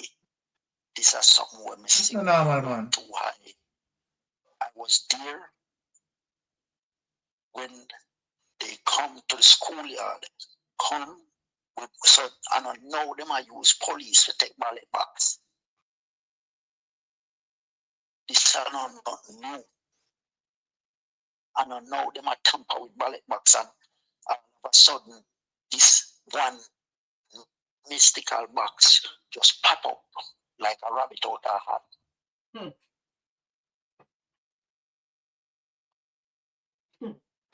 No, but you know, there are so many breakdowns as it relates to the EOJ because, all right, shouldn't it be a cutoff point as it relates to the receiving of ballot box? I'm glad that Spinks is here. Pink supposed to can answer that. And so then when we see a box pop up out of that cutoff time, why are we still accepting it? Spinks. All right. Yeah. Hold on. Yeah, go ahead. Yeah, you remember a lady come on earlier on and said she used to work in the polling station. Yes. And all of those slip has a number and then like a receipt. You'd have a receipt book, have a number. Yeah, man. Yeah, I understand. Yes. Yeah. Most of these things, those slips, that's why she said she can tell you who leading in a constituency before the county even come over the year, because they know. So there is a cutoff point, but when as Mark Walden said, when the head of the stream is corrupt, it trickle down. Mm-hmm. So you see who into his pocket wanna be corrupt just like him, Because money is a corrupted thing when it reaches a certain level, When you start to pay off people that even because I strongly know that a lot of these politicians, they want to do the right thing, They would want to do the right thing. Just like I hear Melting Pot say, a lot of the judges would want to do the right thing, but that but is dangerous for them.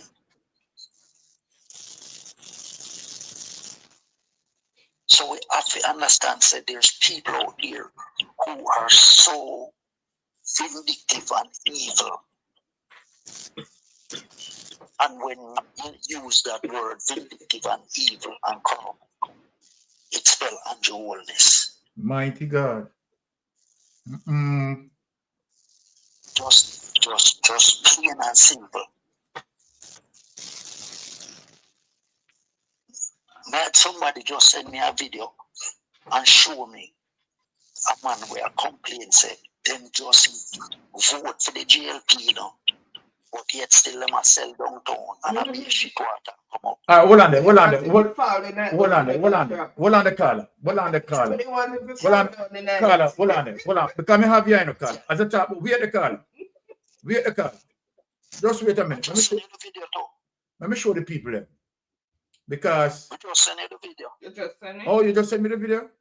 Oh, in that phone. Oh, it's on the phone that you're talking and so you have to bring it up on the other.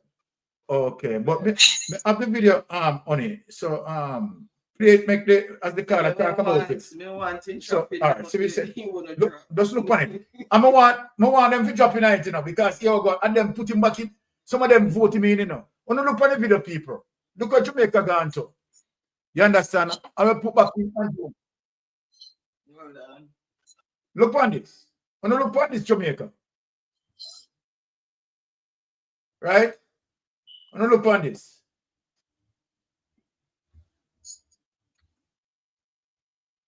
Watch out. Big downtown. And last week went out big blood clot election. And watch out. Look how I'm selling now. Look how my friend I'm selling now. A beer shit and blood clot beer shit for Harry Street and Bedford Street. See my friend them can't sell a beer shit. Watch it. What the whole life thing then? Look what the whole life fuck shit then. Yeah, make you please send this to school and show. I can't this my board for. As a two man, I can't this me board for. They want me put the extra in the belly now. I can't this.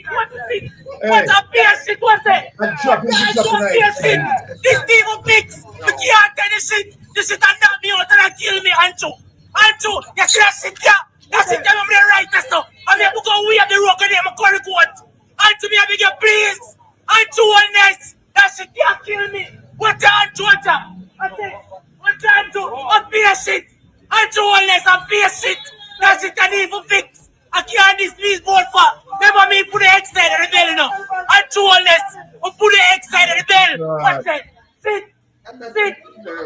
We can't sell. We want money. We want bills to pay. Ancho, please. A beer shit, Ancho. Now, Carla, back to what you say. You understand? No, I don't know. Right, so you can't plan canary peace. Oh, God. If you go buy peas, a peas you expect forget. So that thing buy. No. No. Carla, let me tell you something. When we see a situation like that, and by him coming out and said he voted for Andrew Holness and at this thing get. So long, him never know say that him go get. Eh? So I say if you walk with a bell on your head, that's you're confused. Because you use your head as a bell. Unbelievable. Remember this, old time people have a saying, say,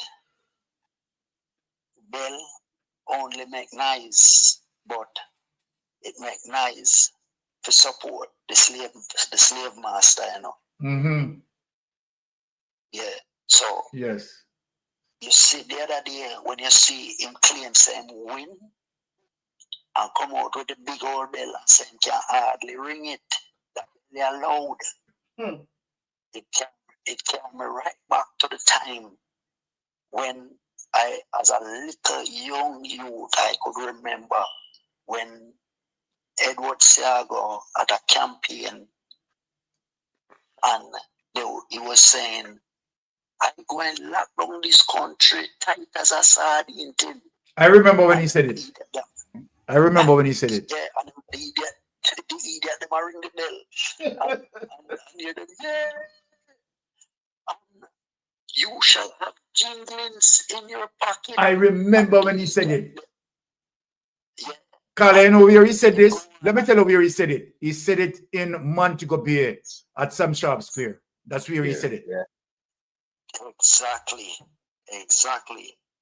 And him come right back at a meeting. I think it was somewhere out in a Bull Bay. Because I can remember when them all stone the bus them. Out of 9 Mile, man. Out of 9 Mile. 9 Mile. Out of Bull Bay. 9 Mile.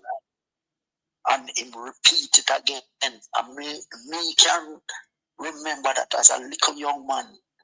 And I said to myself, say, then if jinglings in your pocket, you don't have no money. Yeah? But that's what they're used to, jinglings. And they don't even understand that even the very Christmas carol that said Jingle Bell was a point of time when they put the bell around slave neck when them runway. Oh, yes. And sing the song Jingle Bell. But you see, misinformed, misinformation, misunderstood, create chaos. And that's all the GOP party is about, is misinformation to create chaos. And that's what they're doing.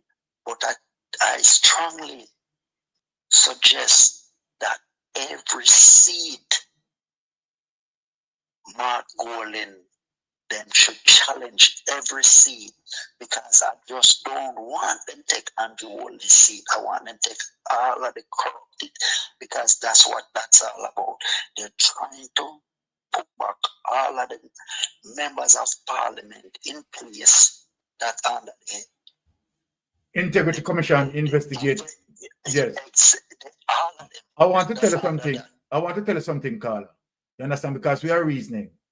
What I sort of suspect that those seats that has been the emphasis placing on securing those seats as it relates to the KP win. What I'm saying. Yes, majority of those are under the surveillance of the Integrity Commission. Right? So that's why they're protecting those seats. Yes.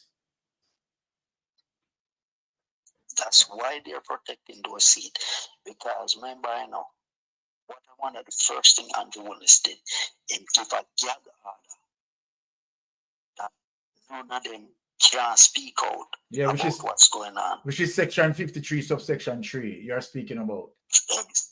Yeah.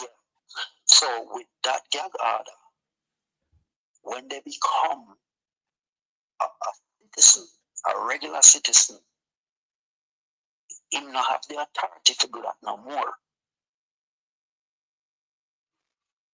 Because that's what he gonna become, a regular citizen.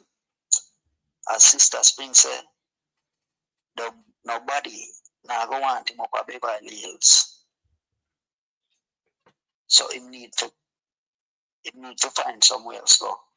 But Sister Pink's right, because I mean him coming down with the sort of dark cloud, because really and truly, I can tell you this, Carla, that from once Paul Buchanan put this case in the court and using the Roper Act, right? Because I know the Roper Act, and the Roper Act speak on the breakdown of procedures, right? And based on what we have seen as it relates to the evidence, right? There are several breaches, not just one, several breaches, right? And so then it is very serious in terms of what I am looking on as it relates to Paul Buchanan pursuing this case, right? And trust me, this is going to be very, very, very serious, you understand, for the Andrew Holness administration going forward. So we're going to see, what we are going to see, we're going to see the slow collapse of the Jamaica Labour Party administration. It seems like they have gone back in power, anticipating, right, such an embarrassment, right, to befall them. And it is going to happen. None two way about that. This seat going back for a recall, right, depending on the decision surrounding that. Now, the ripple effect in terms of how that will affect the party, right? It is going to be just turmoil for them, 100% turmoil. And then the Integrity Commission investigators also, right, pursuing, right, the situation. And then you have FID, who have not come out yet and speak in relation to the matter as it relates to the illicit enrichment where Andrew Holness is concerned. And if once Andrew Holness loses seat, he has no government protection. Go ahead, Carl. And I want to tell you, one of the main person what I am watching to get caught up in all of this is Paula Llewellyn. She is just as corrupt as them. All right, Carla, hear this now.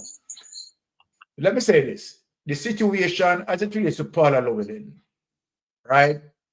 The Constitution have no teeth to hold Paula Llewellyn accountable, right, in certain way. Let me tell you why.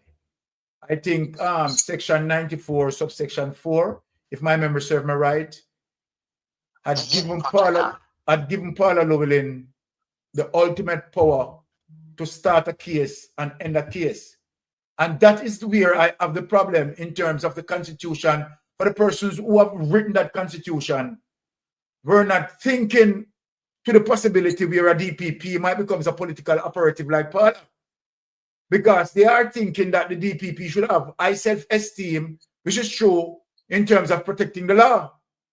But in case you know that we are human beings, you understand? And I mean, we are so-called, you know, we can be easily corrupted. Now, this is the case with Paula Llewellyn. To the fact that the Constitution had given her that such leeway, right? I think moving forward, what needs to be done is that the DPP shouldn't just have the power to finish with a case, but a committee should exist, right, to have an understanding and oversight body.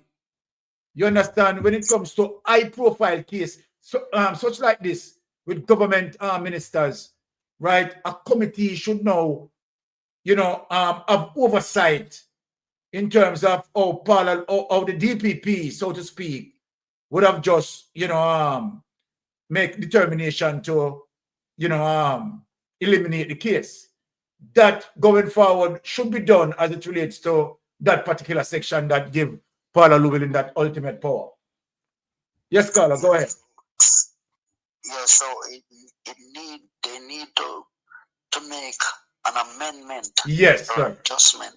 Yes, an amendment. Going forward. Yes. Because what I say, is this: is if she is supporting the Labour Party and not being giving fair justice, then what she should do was exclude herself. You're right with that, Carla. You're right with that, Carla, in terms of, but she's the DPP, and I don't think, as it relates to she, well,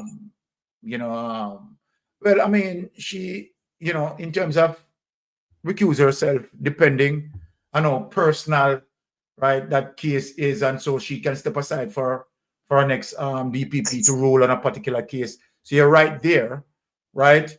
But just like the situation with Rural Reid and that case where the judge, right, recused himself because of the association with Rural Reid, right? You don't want to be biased. And you don't want to be biased. Exactly. So in her case, when Andrew Holness put her back in place, it wasn't put her back in place because she's a good or a great DDP. It's because of the protection that she's providing for them. You're 100% right. You're 100% right. And there's no, look here, Carl. I don't want people to be listening to you and think that might be just bias. The reason why we are saying that, and the reason why I do agree with you, there are clear case of Paula Llewellyn biasness. You understand? The case is with the FLA situation where the two PNP prosecuted by Paula Llewellyn for losing their firearm, and the very same thing happened to the two GLP, and Paula Llewellyn has not prosecuted them. So that goes and show the clear biasness. Yes, go ahead. Okay. So again, as I always tell people, witness don't tell truth, but evidence speak truth.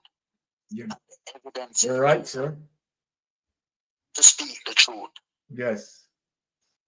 And you just Byron, you just laid out clear as day. Exactly. The evidence speak truth. Speak truth. So there's nothing to be biased about. As I always say, open your eyes and you will see the truth. Don't let somebody brainwash you tell you. Just look and see for yourself. Look at the career.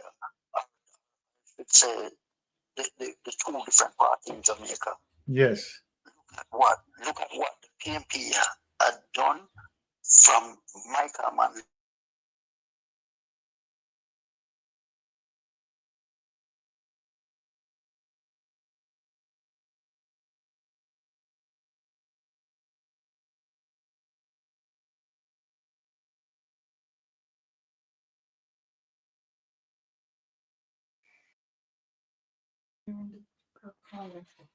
That man tamper the system. There's no two way about it. Yes. Under Michael Manley administration, equal rights for women. He brought in Jamal, where a lot of older people could have go back to school.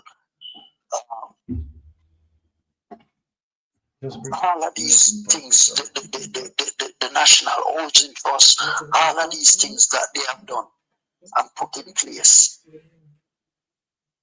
instead of when the Labour Party come in and they would advance on it, what they do, they try to tear it down. And what they do not tear down, they say, oh, we are the one that set these things in the place. Yes. It's a corrupted organization. Just demonic, evil, corrupted organization. And what Andrew do is use nothing but PR stunt. And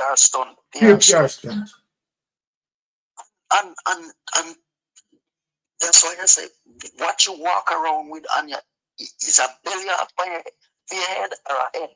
Because there's no way you can see these things happening and believe it's a reality. There must be. If Stevie Wonder can see it, then you should I can see it too. Mm-hmm. Look at the debate when the man get up and say, "Oh, being born in Jamaica don't make you a citizen." And you really think this person competent to run? You don't even competent to run a four. True. All right. No, you're one in the second to look up on a plate of food. Well, one name? Peanut Dread. Dread. Dread saying can't even go on a plate of food.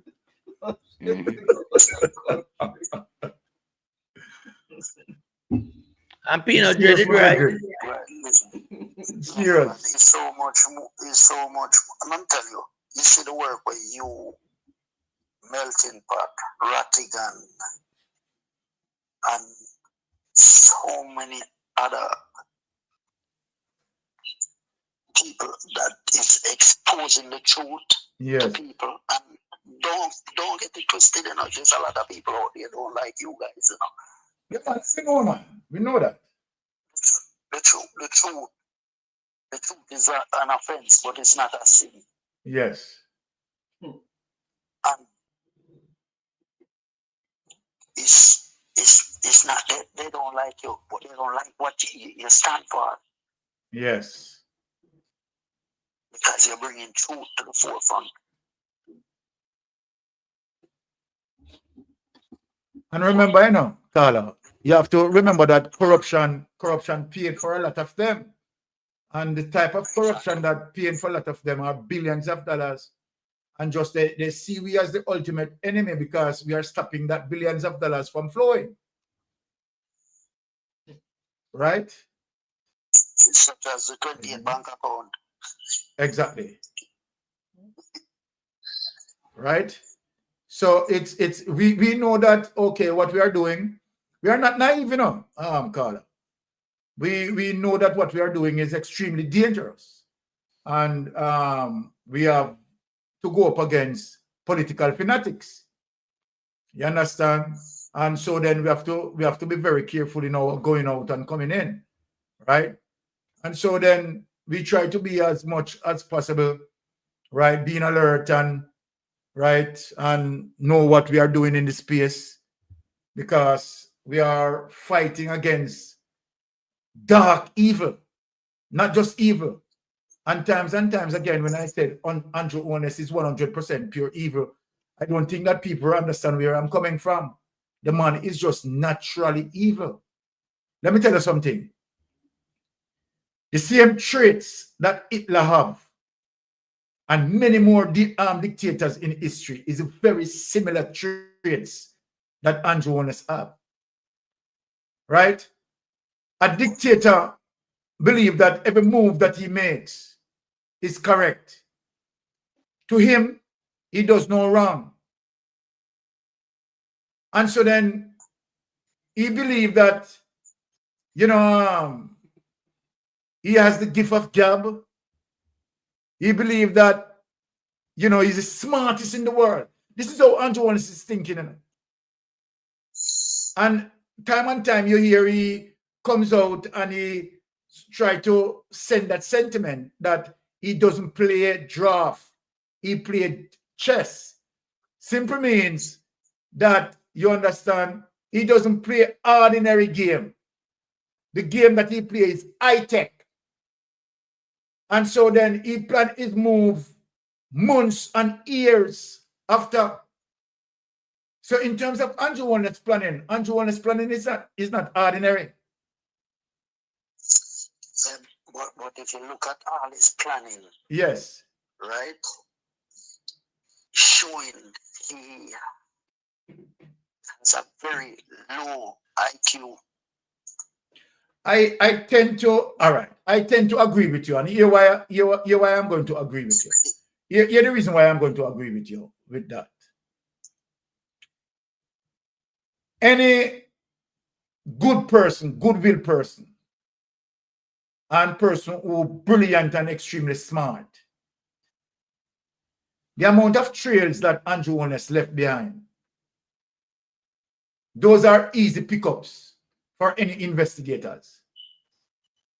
So that's right? Why I said that he have a very low IQ. Yeah, those are easy pickup for any investigator. Him just tell himself saying smart, but he's not smart.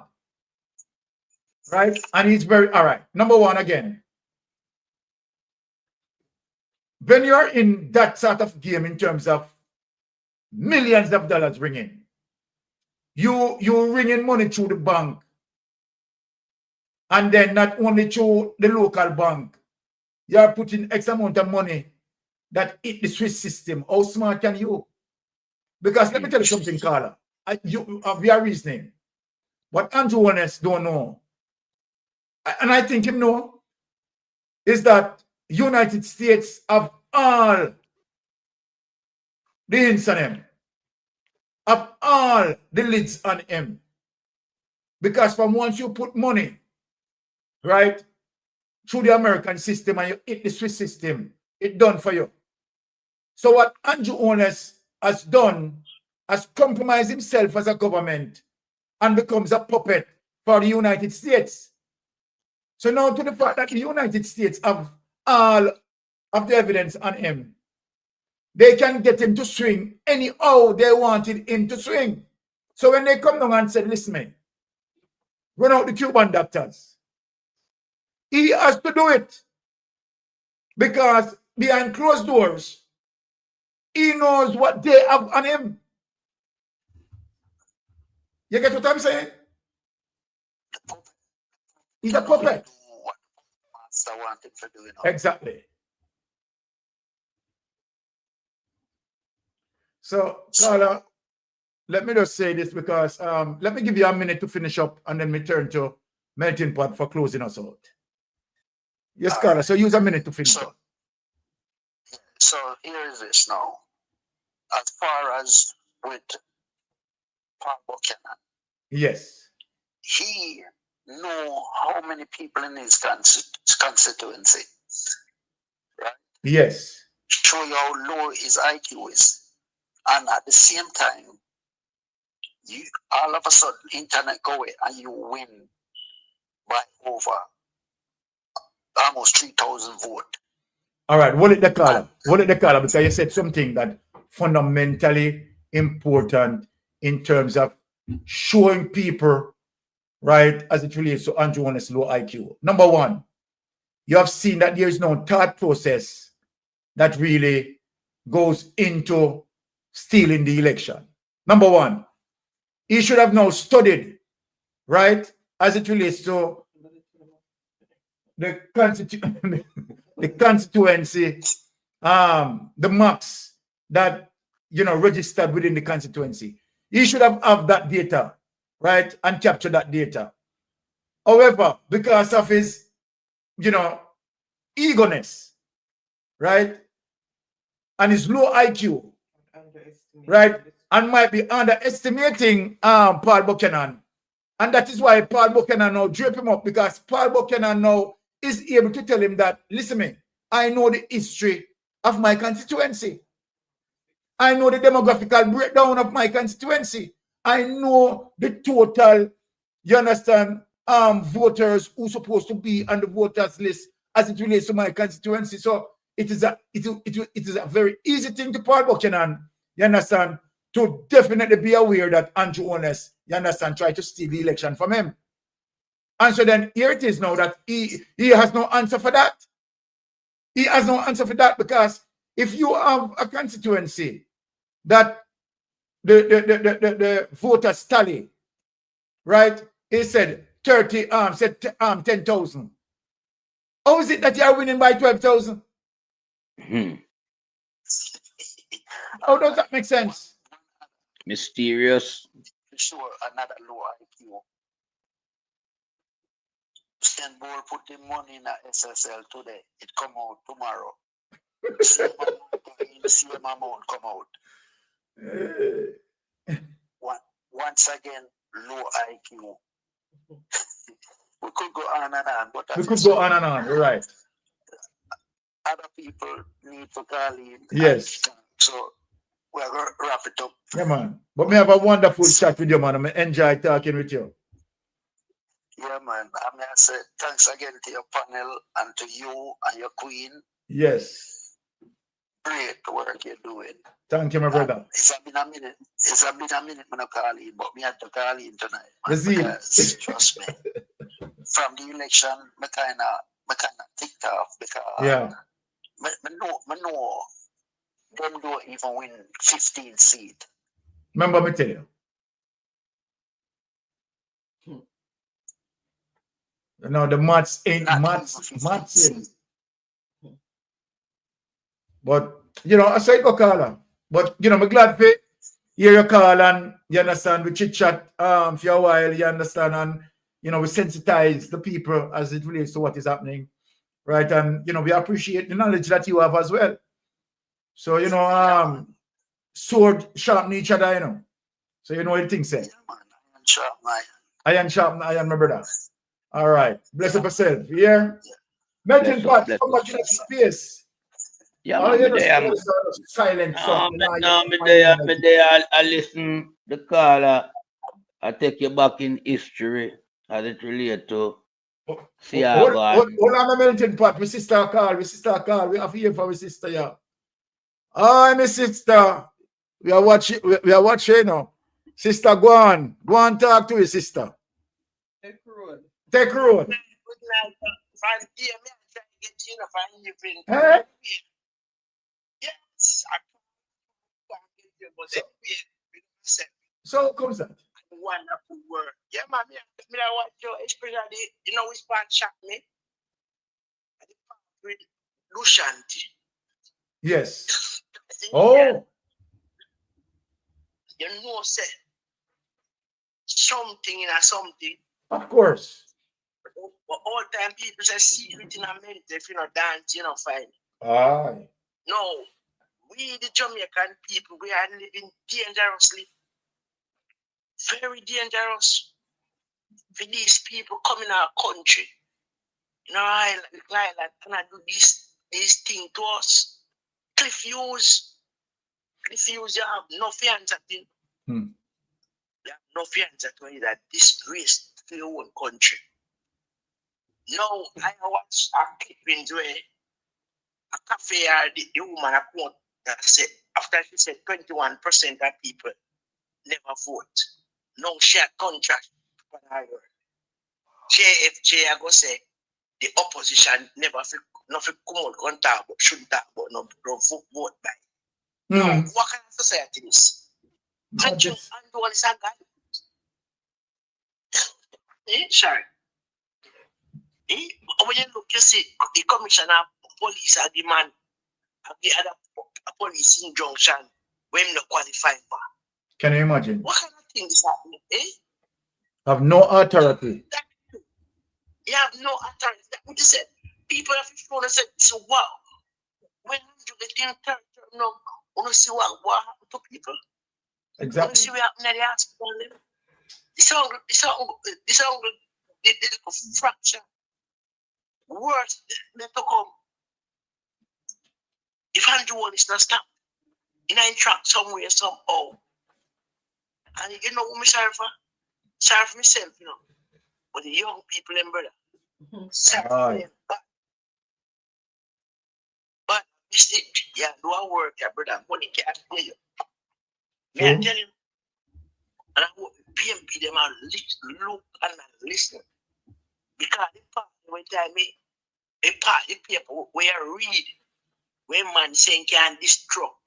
We are saying smart jail up. And I see election night. Exactly. And we are what Same thing. and we are what. And we take a stop. Everything just gone. Then after everybody come back. What is the real pattern? You understand? Mighty God. Mighty God. And remember, you know, he started to work for NNN on the election day. Why is that? Why was that? Think of it, Sister P.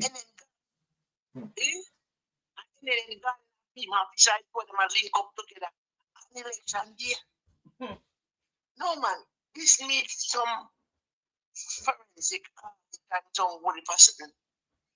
This can continue. This man respond to something.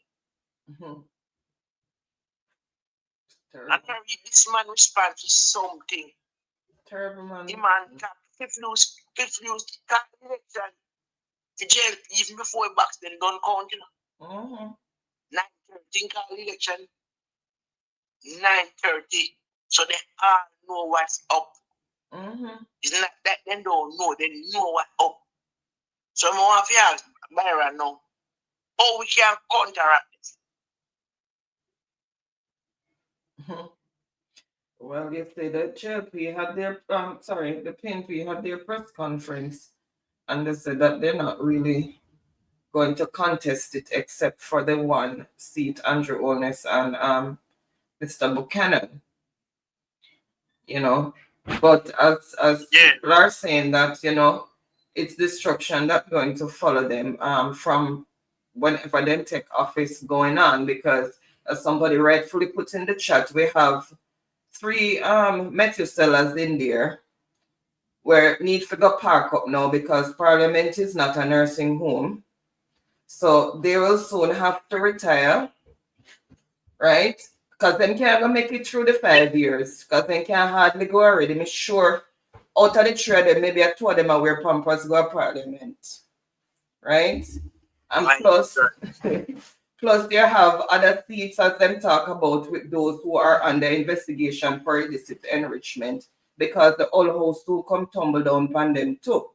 So a lot of by-elections are going to be taking place. So we just have to sit back, get some popcorn and soda. Who can drink soda or diabetic, get a bottle of water and just take in the show. And what you said is no joke, because Horace Chang, I think that Horace Chang is not going to do 1 year fully. Horace Chang is definitely on his way out. And Delroy Chuck supposed to wear 2 pampers.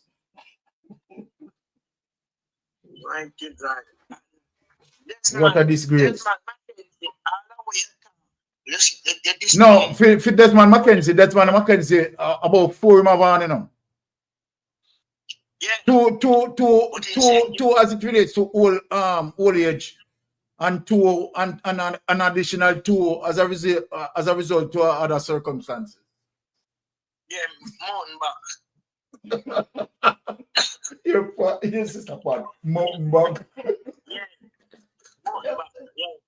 You just have to sit back and just take in the show. God on time, you always say. God on time. God on time, sister part. Mountain bug. Talk about surrender the country to the PMP. Yes. Well, you know what's what coming to no. And wait, yeah, that's about that. Read case. It had trial and start. So Yes. On my birthday. The 6th of October. So people, but Sister P, that is going to be the first building block we are kick over, you know. Remember, ISAT Buchanan said one by Damon Crawford said 1 by 1 they're going to jail. October the 6th, a bangarang, you know. So I know man named Kimbron Lawrence went about it in a case and a propaganda. So I'm go back to trial too. Yes, man, she's on trial too. She's on trial too. Let us sit back and watch the ride. What do you mean? Listen, no more election now called under this man when he am Brown. Headings. Agree with that. Them so-called them. I agree with that. Out there, when know when people send them vote. Yes. We are take care of them. So no kind of talk about no PMP. Now we don't really want to know. I know a flip flapper. And some of my people know. I know a woman, especially because when I reach a polling station, and when they call that woman, we have certain bag and for these workers still in our bed. And me go find out if she come to my polling station any at all. And if you know come to my polling station any at all, even one of them will sell out because election man in a year will come ready. Yeah, come out, already come do what you have to do. Yes, of course. You can't when we live and reach a polling station even before they start, before they're ready to vote. And you were a part of the system where we give out some bag with some book and whatever to the workers. Them as a PMP, you're in your bed when people call, they're still in your bed. Something wrong, man. There's nobody collect the money. Yes. And a comforter, stay woman, whatever. Exactly. And people feel mad. Take care of them. And make people know them. Make people know them. Oh. All right. Anyway, two classes, from there. Yes. Middle class and pick up on yourself. Big up yourself, Sister Pat. Yes. Blessing, Sister Pat. We get victimized. Eh? So me no work. Yeah, man. And my son gets stabbed up Tuesday. What? So me really have no work. Yeah, man. Me tell them my son gets stabbed up. But to God be the glory. In no bad. Stab him in the back. You understand? But yeah, man, my sympathy goes out, Sister Pat. Yeah, man. Our sympathy goes out, Sister Pat. Yeah, man. Thank you. But call the seminar no work. All right. Because then for fun put me back. Visit them as about that between me and PMP. And they right. So you don't know it go. But then can't God me say. Exactly. Anyway, me still like class pick up and to work where bless up. PMP I them and listen and I take note and I put things together. Yeah, man. Because something will be done. They will always tune into the channel, you know. Anything they miss, they try reach you personally and make you give them the evidence them and put them together. Exactly. And we're willing to do that. Yeah, them have to go good up. All right. Anyway, we come back. Bless up yourself, Sister Pat. All right. Melting Pot. Pick up yourself. Yes. Pick up yourself, Sister Pat. Take it away, Melting Pot. Yeah, man. You know, right now, as you can hear, we call her, you know, great voice. And they are echoing their sentiment in regards to what they think should occur based on the widespread corruption. But you see, there's two balance of act that the Jamaica Labour Party have to encounter with. Yeah? Because either the rerun or the integrity case with them have are two serious dilemma that. Because right now them coming like a loaf of sliced bread and when it start mildew, you have to take them out one and discard it, you know. I saw them come in, man. Them steal. Exactly. Yeah. Them must spoil commodities. Nobody can use them. They are not wholesome to be consumed. So everybody now turn off at the high level of corruption and the gutter politics where this administration preside over. And I'm have some little nasty people like Big Mama and Dan Jackson Miller. Because it's a cafe report. What Dan Jackson Miller did with cafe report, she make it seem as if cafe reported that there was no corruption at all and the election was done in a peaceful and transparent manner and it's widely accepted by cafe. Because what she did, she flipped the interview and she used snippet from cafe interview and highlight. And so we know she's not credible. And as the caller earlier rightfully said, no, People's National Party must go and representative must go and do any farmer interview with this individual. Yeah? Because she's a two-head snake. You understand? Because what she try to play, is a hypocritical role in a society. Like she fair and transparent as it relates to media report. But we know which side she on.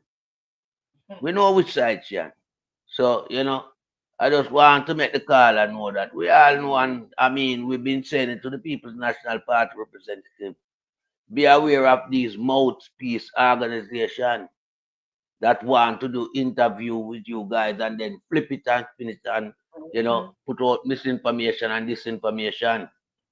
But going back to the whole spectrum, yeah, what is more of concerning matter to Jamaican far and wide, yeah, is Andrew Holness representing Jamaica as a chief civil servant, the head of the island in terms of representation. But Andrew can't represent nobody.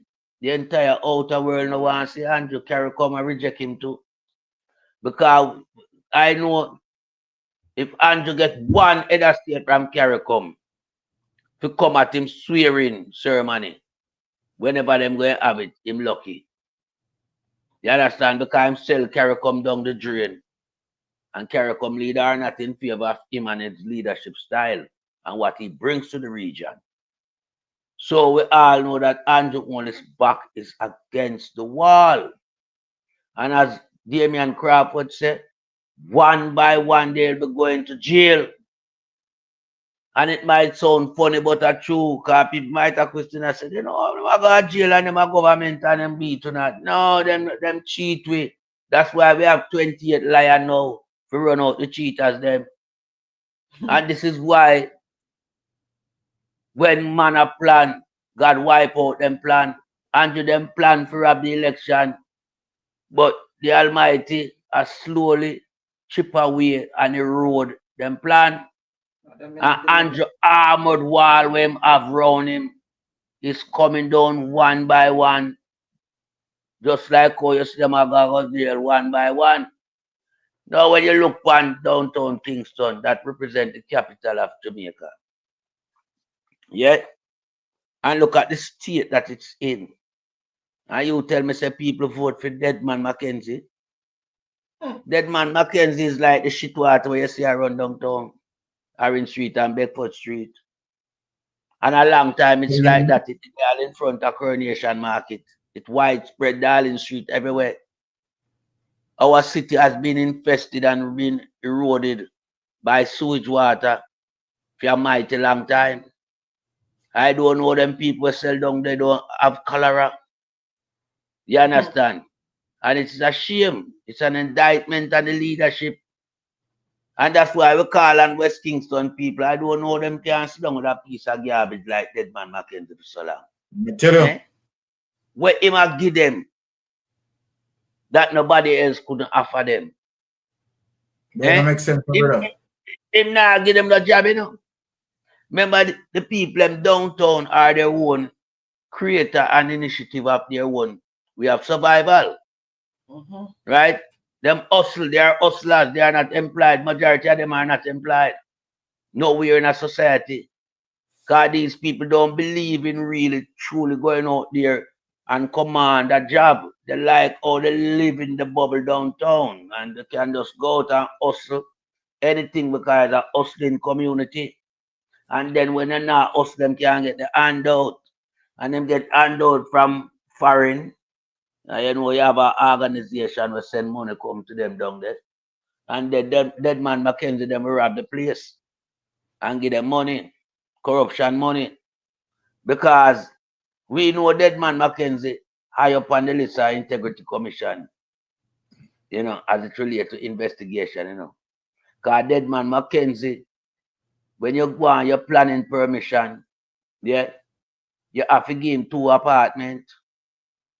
So him have them they listed underneath him portfolio, but him can't tell Integrity Commission when him come by them. I remember them have all of them have the Petrojam gas them in a them gas station, you know. We see some fictitious gas station rise up called Walkman about the place. All of a sudden. You see all Rubies, him have gas station too, you know. I remember him in a corruption tick. I remember him belongs to the party and them thief much thousands of barrel oil, Wheatland, the whole of them.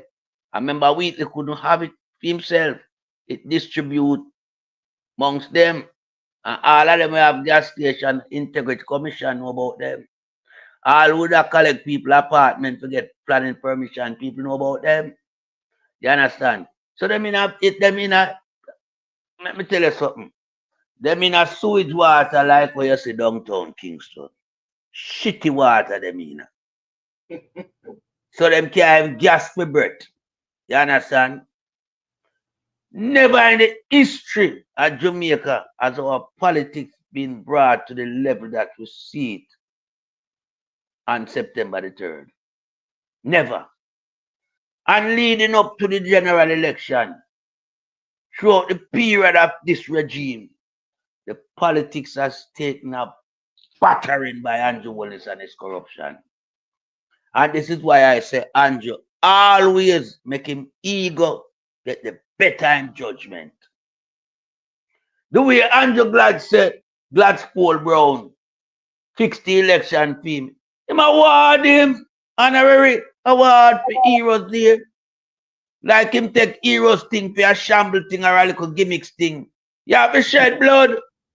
You don't do corruption to get hero acknowledgement. You have to shed blood or do great performance for international stage. You can't do underneath the man arm and underneath Andrew crutches, but you get Heroes Day status award. Eh? What you do forget that tadpole green? What have you done? The only thing we see you do is perform an act of corruption on a circus stage where the whole only look like clown stealing an election. You understand? Stealing an election when throughout the entire campaign we don't never have nobody to follow. The People's National Party at the place under lock, stock and barrel with its supporters. And as we use a number the other night based on the amount of additional vote that Mark Golding accomplished comparing to what Nasty and Jones get, it's a 19-1 percentage swing in terms of new additional vote. Then you end up losing the election. When you have such a number of wide disparity in terms of percentage value. 19-1, come on. You can't challenge that. No way. So this guy, Tadpole Green, also known as Gladstone Brown, him going to find himself as one of them that will be going to jail. And several people who work within that EOJ office will find themselves going to jail as well. Because corruption is something that must be looked at and dealt with accordingly. And whoever perpetrates their office to facilitate corruption because of gain in terms of monetary gain, and in some case people getting fame, boy, you get honorary award on Heroes Days. And you're a piece of shit. We don't award shit for Heroes Day. We don't do that. This guy is a piece of shit. This guy has brought the EOJ office into disrepute. What he has done with corruption is desecrate the office. Andrew Wallace must be looked at as an outlaw, as a bandit, and as an international activist where corruption is concerned. What Andrew Wallace did, and people should have, questioned him and start to ramp up the heat underneath him. You cannot move a sensitive office like the EOJ and put it under your umbrella, where the guys sit beside you and I smell your ham and your crutches every day. How to conspire to defeat democracy? Because Andrew Wallace know very well that without him retaining his seat and the status of Prime Minister, he is nothing but a piece of shit. And he will be dealt with accordingly. And this guy, as Pinkskew rightly said, has brought even Beverly Hills into disrepute, because Beverly Hills was a place that was hardly mentioned by people from our background. But since Andrew go up there, oh God Almighty, Beverly Hills every day talk. I up them living. You know. I remember the man tell life and even the mansion. Right now, as Pink said, him devalue the place because if him undervalue fee mansion to the extent when him said it value 50 million, when the real valuator come in and say it value $500 million, or 500 million the man place value. And Andrew say him take 50 million. You know, say Andrew take people to load at it. Then if Andrew take 50 million and build at the mansion there, then the man where they beside the much film place value. Must undervalue like what Pink say. So we are looking at a guy now with a prison for government. By all means, Andrew for go prison. And when we move Andrew to prison, we move swiftly after him look a foot soldier them him have around him. And that's how we are going to clean up Jamaica. And we are going to tell the people and we are sell vote. Yeah, we are sell them vote. We are going to face the law to participation in vote buying and vote selling equal the same corruption. You are tampering with the true process of democracy. So under no circumstance, no civilized person would want to sell the vote. Yeah? And sell it to a government who have the city center, the capital, Kingston, and the shitwater. Who have the rest of place them under bondage as it relates to infrastructure being non-existent. Look at the road them. Look at water crisis. Yeah? Look at hospital. Look at ambulance service, which is a critical service for patients. Yeah, especially those who encountered accidents on our road on a daily basis. Eh? They are non-existent.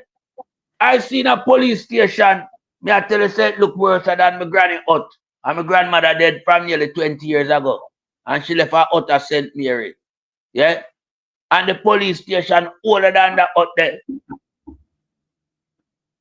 But it's still the guys to them spend and refurbish over 150 police stations. Yeah? So we know say Andrew Wallace must be brought in for questioning. Yeah? Separate from where the Integrity Commission have him under. Because we have him on some charge where I don't think them even look on them yet, you know. No.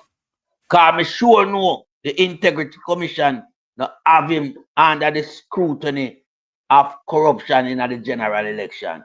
I mean, I ask for the police them down at Jamaica do. Because I don't go take 3 or 4 decent police, you know, to topple where I go on in the JCF, you know. Go and lock up Andrew Wallace and all who no see in this scandalous boat buying activity. Go and get them. Juliet must be handcuffed and brought in by all means because we saw what she did. And you cannot allow these people, these so-called people of affluence in our society when we know them are criminal. The whole in his family is one of the biggest criminal in a CARICOM. Them are nobody. No wonder them pick the car and take the shame and disgrace them send them away. Because them can't live amongst them, you know. Because the honest truth, I don't think the people them participate tonight. And them hear them mother and father name and call up so much fun activity where it make them feel smaller than them is. Them smaller than a youth from down a 2 mile. Cause everybody know how them a live off a stealing of wealth. You can't imagine what that do to your picnic them, man. Look at Marky G, son and daughter. How them smile and them just feel comfortable being amongst ordinary people. Because they are loved and accepted and appreciated and them father name and them mother name clean. But Andrew too, son, them have to ship them out of the country. Them not about there, you know. Them cannot take the embarrassment with the mama and the daddy put on them. So we want Jamaican people know all these things too. Yeah. Andrew live in a dark tunnel right now. That's why he can't come out and even address him supporters them who vote for him and him party. Over a week and him silent. And all you hear him send out some little garbage mongrel dog to come talk. And them come out and and them not make no sense.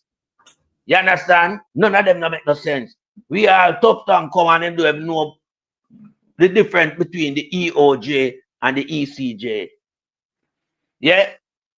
The ECJ now have nothing to do with the organization or how the general election run.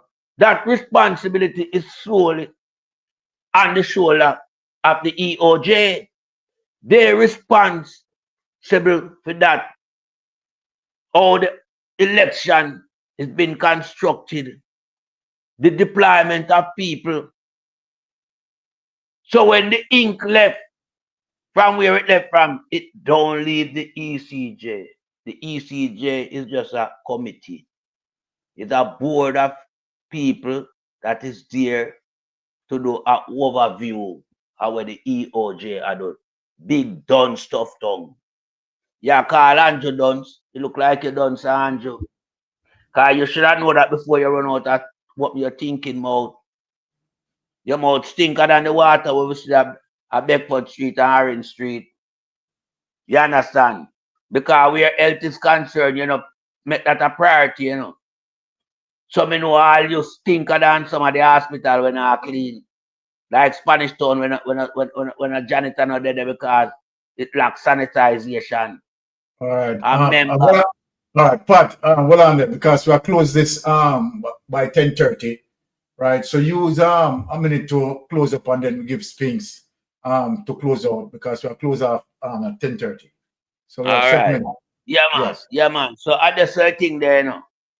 I just the thing there. The party in a shamble and also Jamaica in a shamble based on the party we are run the place, corruption, take over Jamaica. So we just say to the people them say, we don't brace on yourself, the darker days ahead. And I yield back the floor. Thank you, Melting Pot. Solid punch, solid punch. All right, let us bring Sister Spinks to close us out. All right, Sister Spinks, close us out, please. Yes, Uncle Byron. Now, I would like to remind my Jamaicans about this political group calling themselves G2K. These little children, immature, running around criticizing everything that the PNP does, and yet they can never ever come out and make a public stand against the corruption within their political party.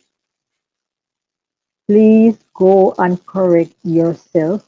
Clean the mess in your house before you go and clean the mess in a neighbor's house, or try to clean the mess in a neighbor's house.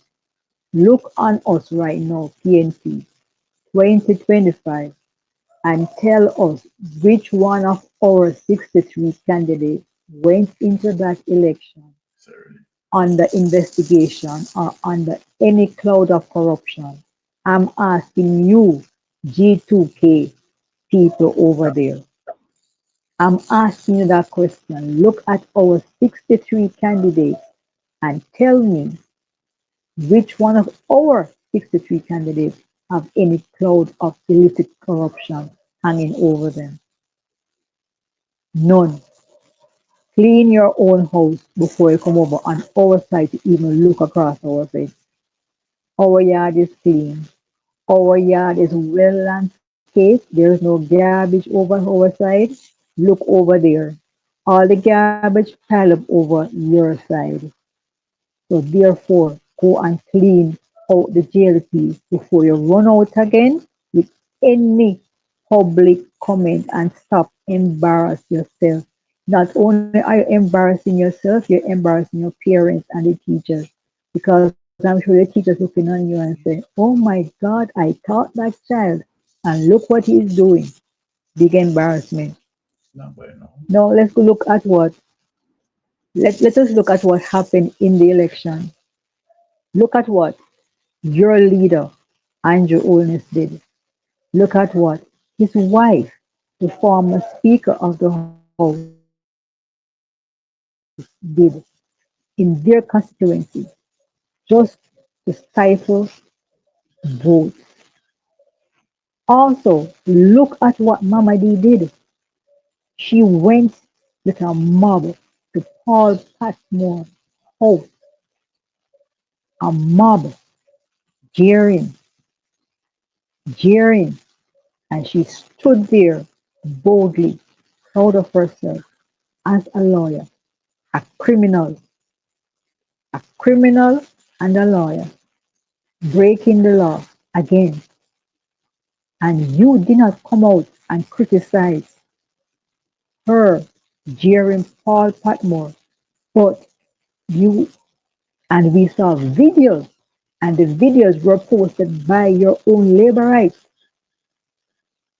Your own labor rights were so emboldened in their action that they posted their own crime on social media. Yet we see no video of our comrade Norman Scott attacking anybody. And yet you make a statement. The man was attacked by a mob. And natural instinct of a human being is to protect yourself from harm. And whatever happened in that scuffle, he was defending himself. We see right across the campaign how many candidates of the PNP they try to entrap. Damian Crawford, that little incident when he went to play domino innocently and his opponent tried to entrap him. We see what happened with our candidates in St. Thomas when they tried to entrap him. We see what happened with our counselor in St. Thomas when they molest her, harassing her on her way home. Young, beautiful PNP counselor. And we see the intimidation. We saw Paul Buchanan, our PNP candidate in the West Central St. Andrew seat. His vehicles being broken into numerous times. His privately collected election information stolen more than one time. And what happened? Now we came down to election day. And when he was near the finish line, he was cheated at his chance. Now we're going to face a court case. And we are 100% behind this man. We all comrades will stand with our comrade Paul Buchanan because we all know from 1997, Andrew is a thief and a cheat. Even before he became in politics, when he was at university, his coursework was not done by him. He cheated his way right through university. And I would like to ask his dead grandmother, what trauma affected Andrew that him, he has become this devil released on this country in this generation. Because Andrew is the devil himself. And I yield the floor and I say good night to everyone on this program tonight. Mr. Pinson. Unfortunately, that's where we have to end it tonight, right? But we want to say big thanks to our sharp panel. And of course, big thanks to all our persons who are following us and subscribe to us, right? And let me just give this to Wifey to hand over tonight. Wifey. Okay, again, thank you for tuning in, and remember to sign the Magnings petition. The link is always in the description in every video or live stream that we put out. The link is always pinned. It's always in the description, so you can always go there and click on the link to get to the website, as well as you can go on the One Jamaica Legal Defense Fund and access it from there. And that's the site that you donate to, the One Jamaica Legal Defense Fund. So do not, if you access the link in our description, do not donate to that channel, to that website. You only need to sign the petition there. We need the numbers, guys. So please, please, please encourage persons to sign, and if you have not yet done so, please go and sign. That will be greatly appreciated. And I just want to say good night to everyone. Have a wonderful and restful weekend, and safe travel on the gravel until next time. Bye. All right. So why you come to me with that foolishness, you know? You elect a prime minister, and is a prime minister run the country. It is time we learn to hold our leaders accountable for their actions and stop making excuses for them. Stop making excuses. Otherwise, go elect the people who really run in the country. And I don't want the right side that stupid argument. Hold the people you elect accountable and stop making excuses for them.